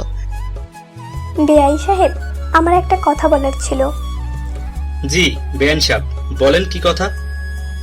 আপনি যদি কিছু মনে না করেন, আমি চাই বিয়ের প্রথম 1 সপ্তাহ আসমা আমাদের এখানেই থাকুক, পরে না হয় আবার আপনার ওখানে চলে যাবে। তবে আগামীকাল অবশ্যই রাজু আর আসমাকে আপনাদের বাড়িতে পাঠাবো। কি যে বলেন না বেয়ান সাহেব, আসমা এখন আপনার বাড়ির বউ। একেবারের জন্য রেখে দিলেও আমার কিছু করার নেই। ঠিক আছে, আসমাকে রেখে যাব, কিন্তু আগামীকাল দুইজনকে অবশ্যই আমাদের বাড়িতে পাঠাবেন। জি পাঠাবো, আপনি কোনো চিন্তা করবেন না আসমাকে নিয়ে। আমি কথা দিচ্ছি, আসমা আমার মেয়ে হয়ে থাকবে। আরও কিছু কথা বলে শ্বশুর মশাই চলে যাওয়ার সময় আমি এগিয়ে দিতে আসলাম। বাসার নিচে এসে, রাজু বাবা। জি আঙ্কেল, সরি, জি বাবা বলেন। আস্তে আস্তে ঠিক হয়ে যাবে। শোনো বাবা, আমার মেয়েটা তোমাকে পাগলের মতো ভালোবাসে, কখনো ওকে কষ্ট দিও না। কান্না করবেন না বাবা, আমি কথা দিচ্ছি আসমাকে কখনো কষ্ট পেতে দিব না। আসলে আসমার জন্মের পর থেকে আমার থেকে দূরে যায়নি। আজ প্রথম ওরে ছেড়ে থাকতে হবে। আমাকে এভাবে দেখলে আসমাও মন খারাপ করবে, তাই বাসায় কিছু বলিনি। তুমি একটা জিনিস লক্ষ্য করেছো? আসমা তোমাকে পেয়ে এতটাই খুশি হয়েছে যে আসমা ভুলেই গিয়েছে আমাকে ছাড়াই প্রথম অন্য কোথাও থাকছে। আমি চাই এভাবেই আসমাকে সবসময় আগলে রাখবে। জি বাবা, আপনি কোনো টেনশন নিয়েন না। আর আসমাকে তো আমি কালই আপনাদের ওখানে নিয়ে আসব। আরও কিছু ভালো মন্দ কথা বলে শ্বশুর মশাই চলে যায়। আমি বাসায় চলে আসি। আসমাকে নাবিলার সাথে ঘুমোতে পাঠিয়েছি। প্রথমেই বাসায় থাকছে, যদি একা থাকতে ভয় পায়, তাই দুজনকে একসাথে থাকতে বললাম। আর তুই গিয়ে তোর রুমে গিয়ে ঘুমিয়ে পড়, দেখে ক্লান্ত মনে হচ্ছে তোকে। যাচ্ছি। এ তো সেই লাউ মানে কদু, কদু মানে লাউই হয়ে গেল। বাসায় বউ আছে কিন্তু আমার সাথে নাই, অন্য রুমে। আমার রুমে এসে শুয়ে পড়লাম। শুয়ে শুয়ে ভাবছি সবকিছু কেমন যেন কল্পনার মতো লাগছে। আর সবকিছুর মূলে হলো আসমা। মেয়েটা আমার জন্য এই অল্প কিছুদিনে কী না করেছে। নিজেকে আমার পছন্দ মতো গড়ে তুলেছে। কোটিপতির মেয়ে হয়েও বাবা রাজি করিয়ে আমাকে বিয়ে করেছে। যা বুঝলাম, আমি আসমাকে যতটুকু ভালোবাসি, আসমা আমাকে তার থেকে 1000 গুণ বেশি ভালোবাসে। এইসব ভাবতে ভাবতে কখন ঘুমিয়ে যাই বুঝতে পারি না, কিন্তু বেশিক্ষণ ঘুমাতে পারিনি। কেউ মনে হয় আমার চুল ধরে ঝাঁকড়াচ্ছে, তাই তাড়াতাড়ি করে উঠে বসে পড়লাম এবং বোঝার চেষ্টা করছি কি হয়েছিল। চোখ কসলাতে কসলাতে তাকিয়ে দেখি আসমা আমার বিছানার পাশে বসে আছে। এই তুমি এত রাতে আমার রুমে কি করছো?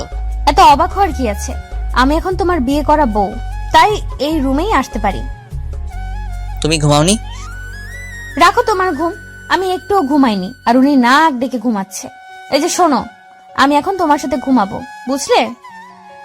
তুমি আমার সাথে ঘুমাবে কেন? তুমি না নাবিলার সাথে শুয়েছিলে? ওখানে ঘুম আসছিল না, তাই এখানে চলে আসলাম। ও আচ্ছা, বিয়ের প্রথম রাত না স্বামী স্ত্রীর জন্য বাসর রাত হয়, তাহলে আমাদের সময় হলো না কেন? তোমাকে যেদিন ঝাঁকজমক অনুষ্ঠান করে বাড়িতে আনা হবে সেদিন আমাদের বাসরাত হবে, তাই আজ কিছু হয়নি। আমাদের তো বিয়ে হয়ে গিয়েছে, তাই চলো আমরা আজই বাসর করে ফেলি। কি বলছো এইসব? না না, তেমন কিছু এখন হচ্ছে না। আজ আসমার লজ্জা গেল কই বুঝলাম না। আচ্ছা যাও, কিছু হবে না, কিন্তু এখন আমি তোমার সাথে ঘুমাবো। কেন, নাবিলার সাথে ঘুমাও। ওই বেশি কথা বলবে না, তাহলে মায়ের কাছে গিয়ে বিচার দেব। কি বিচার দিবে? বলবো আমি ঘুমাচ্ছিলাম, তার মধ্যে তুমি মধ্যরাতে ফোন করে তোমার রুমে ডেকেছো। কি? আমার কথা না শুনলে এমনই হবে। চলো এখন একসাথে ঘুমাবো, আর আমার খুব ঘুম পাচ্ছে। আমি আর কথা বাড়ালাম না। এই মেয়েকে বিশ্বাস নেই, পরে আবার সত্যি সত্যি আম্মুর কাছে চলে যাবে বিচার দিতে, আর আমার ইজ্জতের ফালুদা বানিয়ে ছাড়বে। আমি শুয়ে পড়লে আসমা আমার বুকে মাথা রেখে আমার পাশে শুয়ে পড়ে। শুধু বুকে মাথা রাখেনি, সাথে 2 হাত দিয়ে জড়িয়ে ধরেছে। আমার মধ্যেও একটা ভালো লাগা কাজ করছে। ভালোবাসার মানুষকে এত কাছ থেকে দেখতে পেয়ে তাই আস্তে আস্তে আসমার মাথায় হাত বুলিয়ে দিচ্ছি। শোনো, বলো। আমাকে সব সময় এভাবে ভালোবাসবে তো?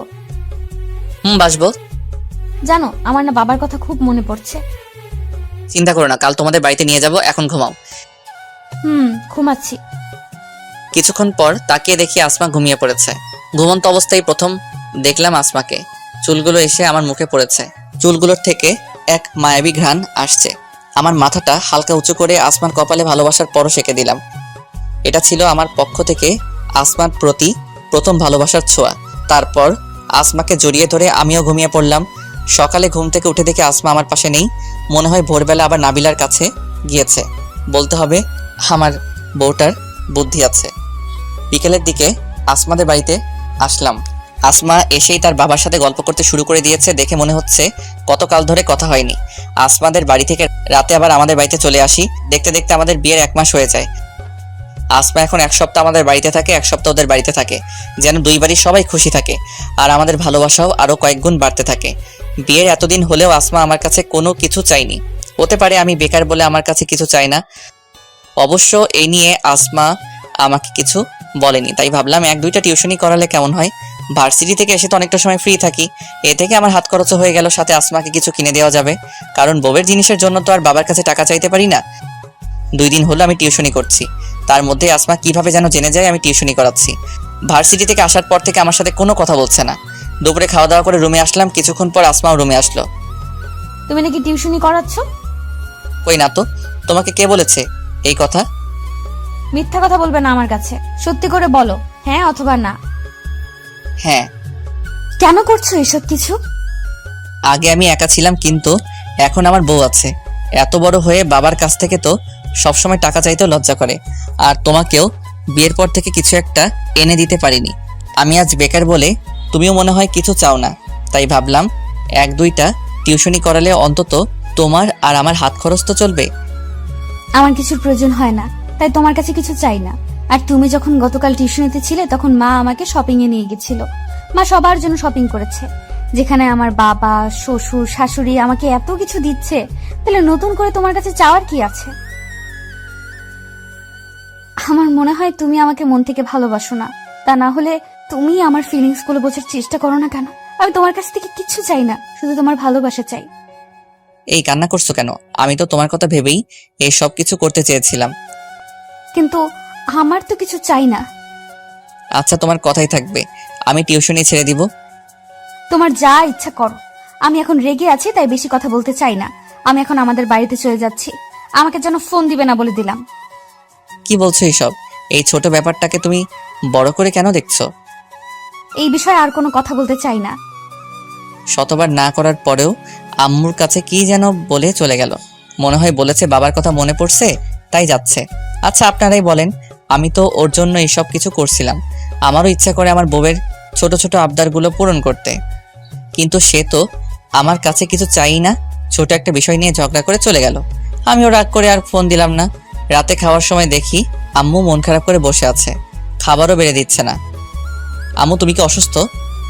তোর সাথে আমার কোনো কথা নেই। আমি আবার কি করলাম? আসমা আজ বাসায় নেই। দেখ, বাসাটা কেমন খালি খালি লাগছে। আর তুই বুঝবি কি করে? তোর জন্যই তো মেয়েটা রাগ করে একা একা চলে গেল। ভালো করে শুনে রাখ, আগামীকালের মধ্যে যদি আসমাকে এই বাড়িতে না নিয়ে আসতে পারিস, তাহলে তোর সাথে আর কোনো দিন কথা বলবো না, এই বলে দিলাম। আমিও না খেয়ে রুমে চলে আসলাম। ভাবছি আসমা অল্প দিনের মধ্যেই সবার চোখের মনি হয়ে গিয়েছে। শুরুতে আমার একটু রাগ হয়েছিল, কিন্তু এখন পাগলিটাকে খুব মিস করছি। তাই ফোন দিলাম, কিন্তু মোবাইলটা বন্ধ বলছে। এভাবে আরো 15-20 মিনিট টানা ফোন দিলাম, কিন্তু ফলাফল বারবার বন্ধ আসছে। কি করব বলেন? বউ রাগ করেছে, রাগ তো ভাঙাতে হবে। তার উপর আম্মুর এত বড় ধমকি ধামকির। তাই আর কিছু না ভেবে বাসা থেকে বেরিয়ে আসলাম। উদ্দেশ্য আসমাদের বাড়ি। দেখি আমি গেলে রাগ করে থাকতে পারি নাকি। আধা ঘন্টার মধ্যে আসমাদের বাড়ি চলে আসি। বাইরে দাঁড়িয়ে কলিং বেল বাজাচ্ছি, কিন্তু কেউ দরজা খুলছে না। বেশ কিছুক্ষণ পর কাজের লোক এসে দরজা খুলে দিল। আমি সোজা আসমার রুমের দিকে চলে যাই। কে দেখি আসমার রুমের দরজা আগে থেকে খুলে আছে, কিন্তু রুমের লাইট বন্ধ, যার জন্য ভেতরে অন্ধকার হয়ে আছে। আমি আস্তে আস্তে রুমে ঢুকে পড়ি।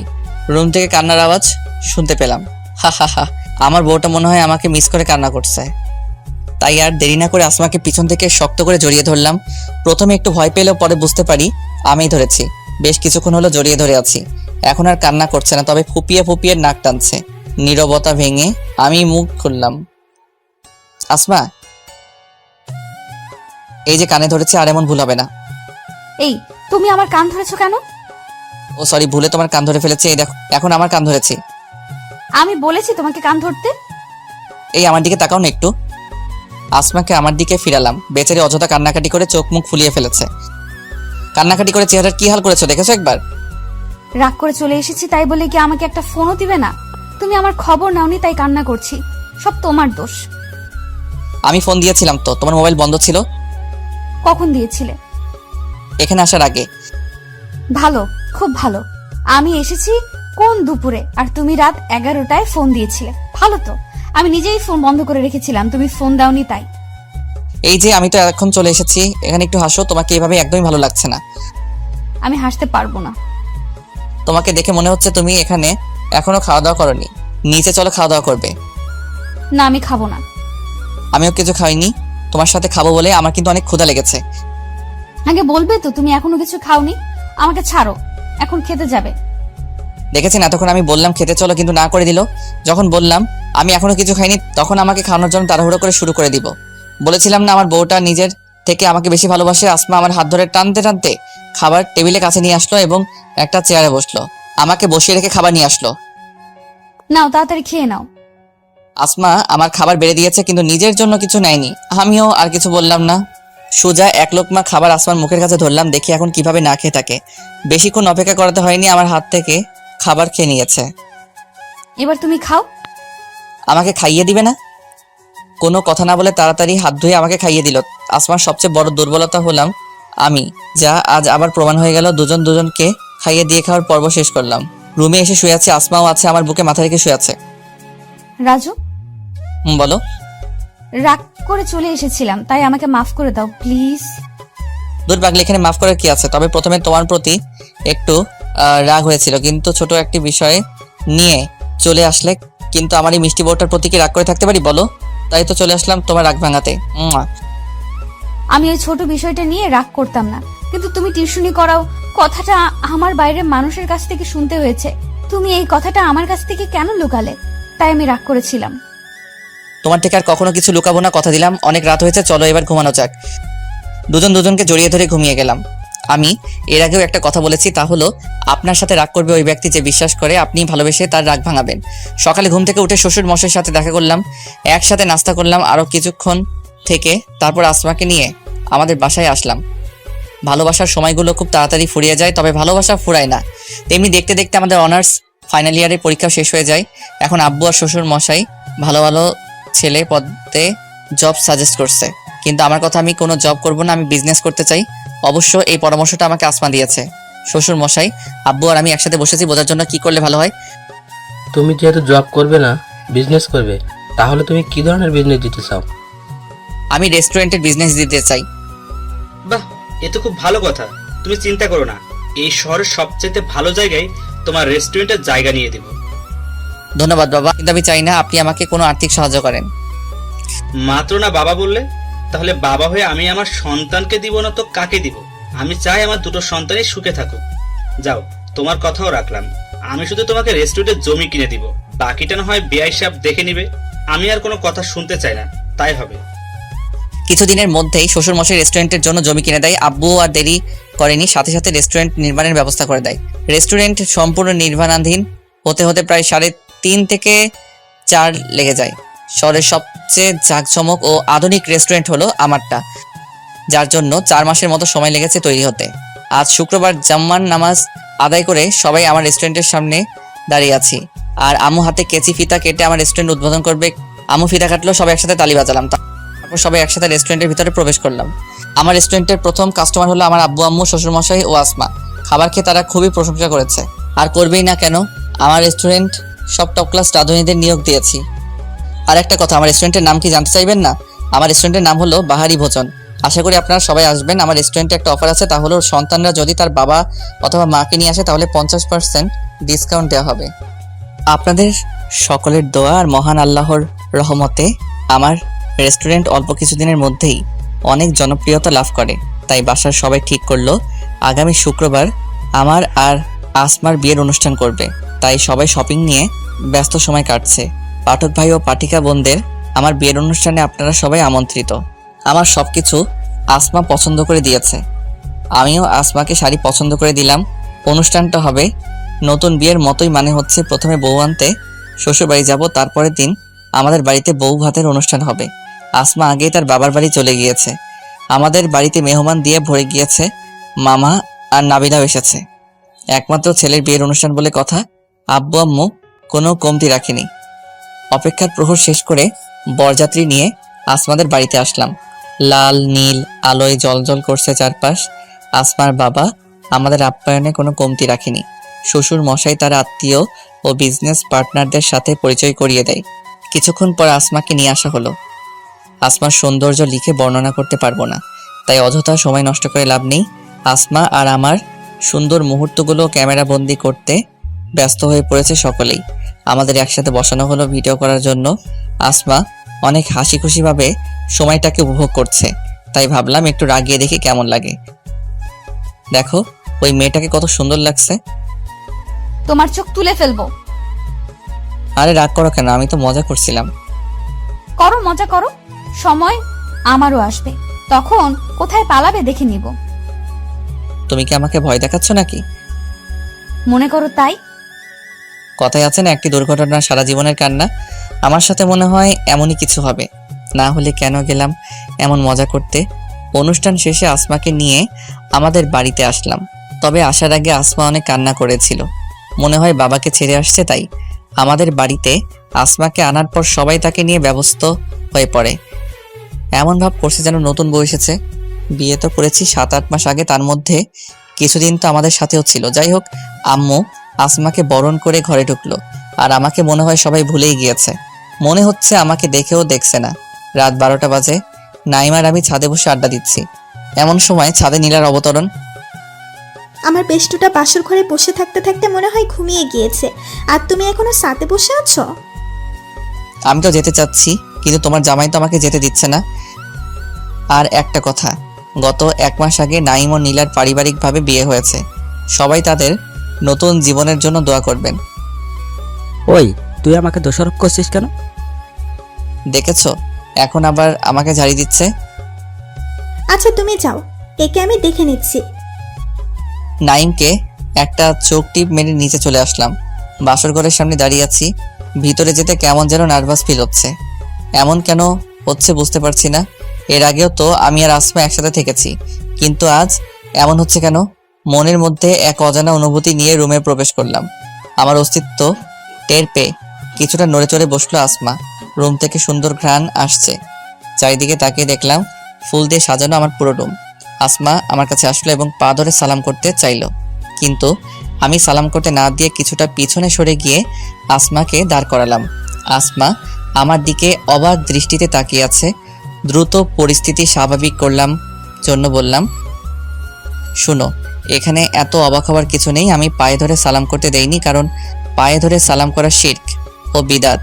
আমরা সবাই জানি মহান আল্লাহ সব গুনাহ মাফ করলেও শিরকের গুনাহ মাফ করে না। তাই তোমাকে বাধা দিলাম। আর আমি তোমাকে শুধু ইহকালে পেতে চাই না, পরকালেও তোমাকে আমার সঙ্গী হিসেবে চাই। তাই আমাদের সব ধরনের পাপাচার থেকে নিজেকে বাঁচিয়ে রাখতে হবে। তোমার অজু আছে? অজু করে এসেই বসেছি। ওকে, আমি অজু করে আসছি, দুজন একসাথে সালাত আদায় করব।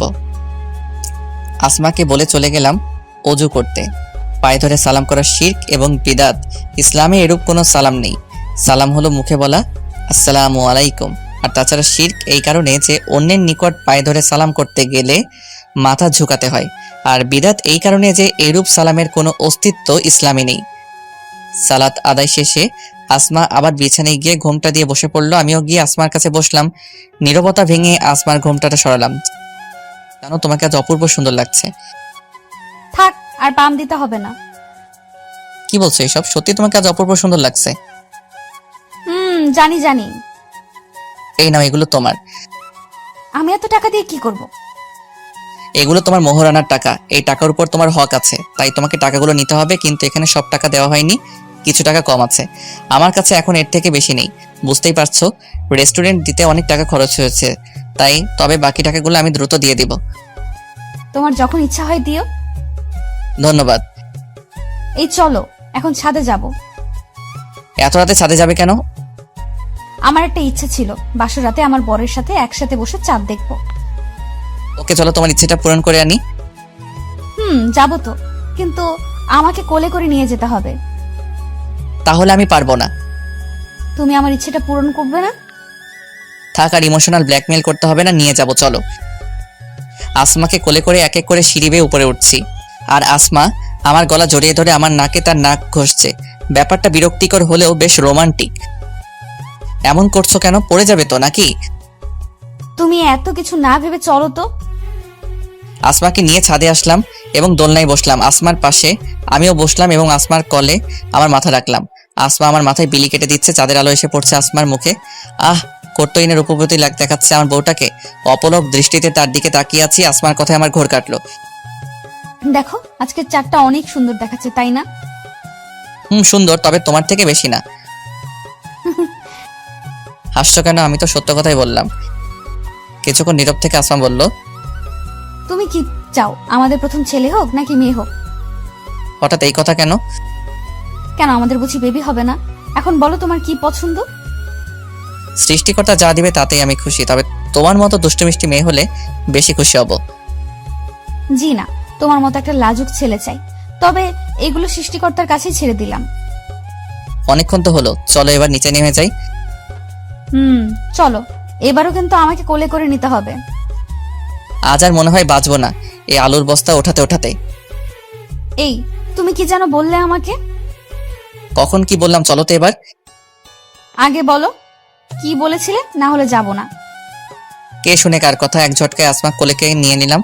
কোলে নেওয়ার পর আসমাও আমার গলা জড়িয়ে ধরলো, তবে মুখ আমার দিকে ফিরাইনি। আসমাকে বসিয়ে রেখে এসে দরজা লাগিয়ে আবার আসমার কাছে গেলাম। ও ভালো কথা, আপনারা আমার বাসর ঘরে কি করেন?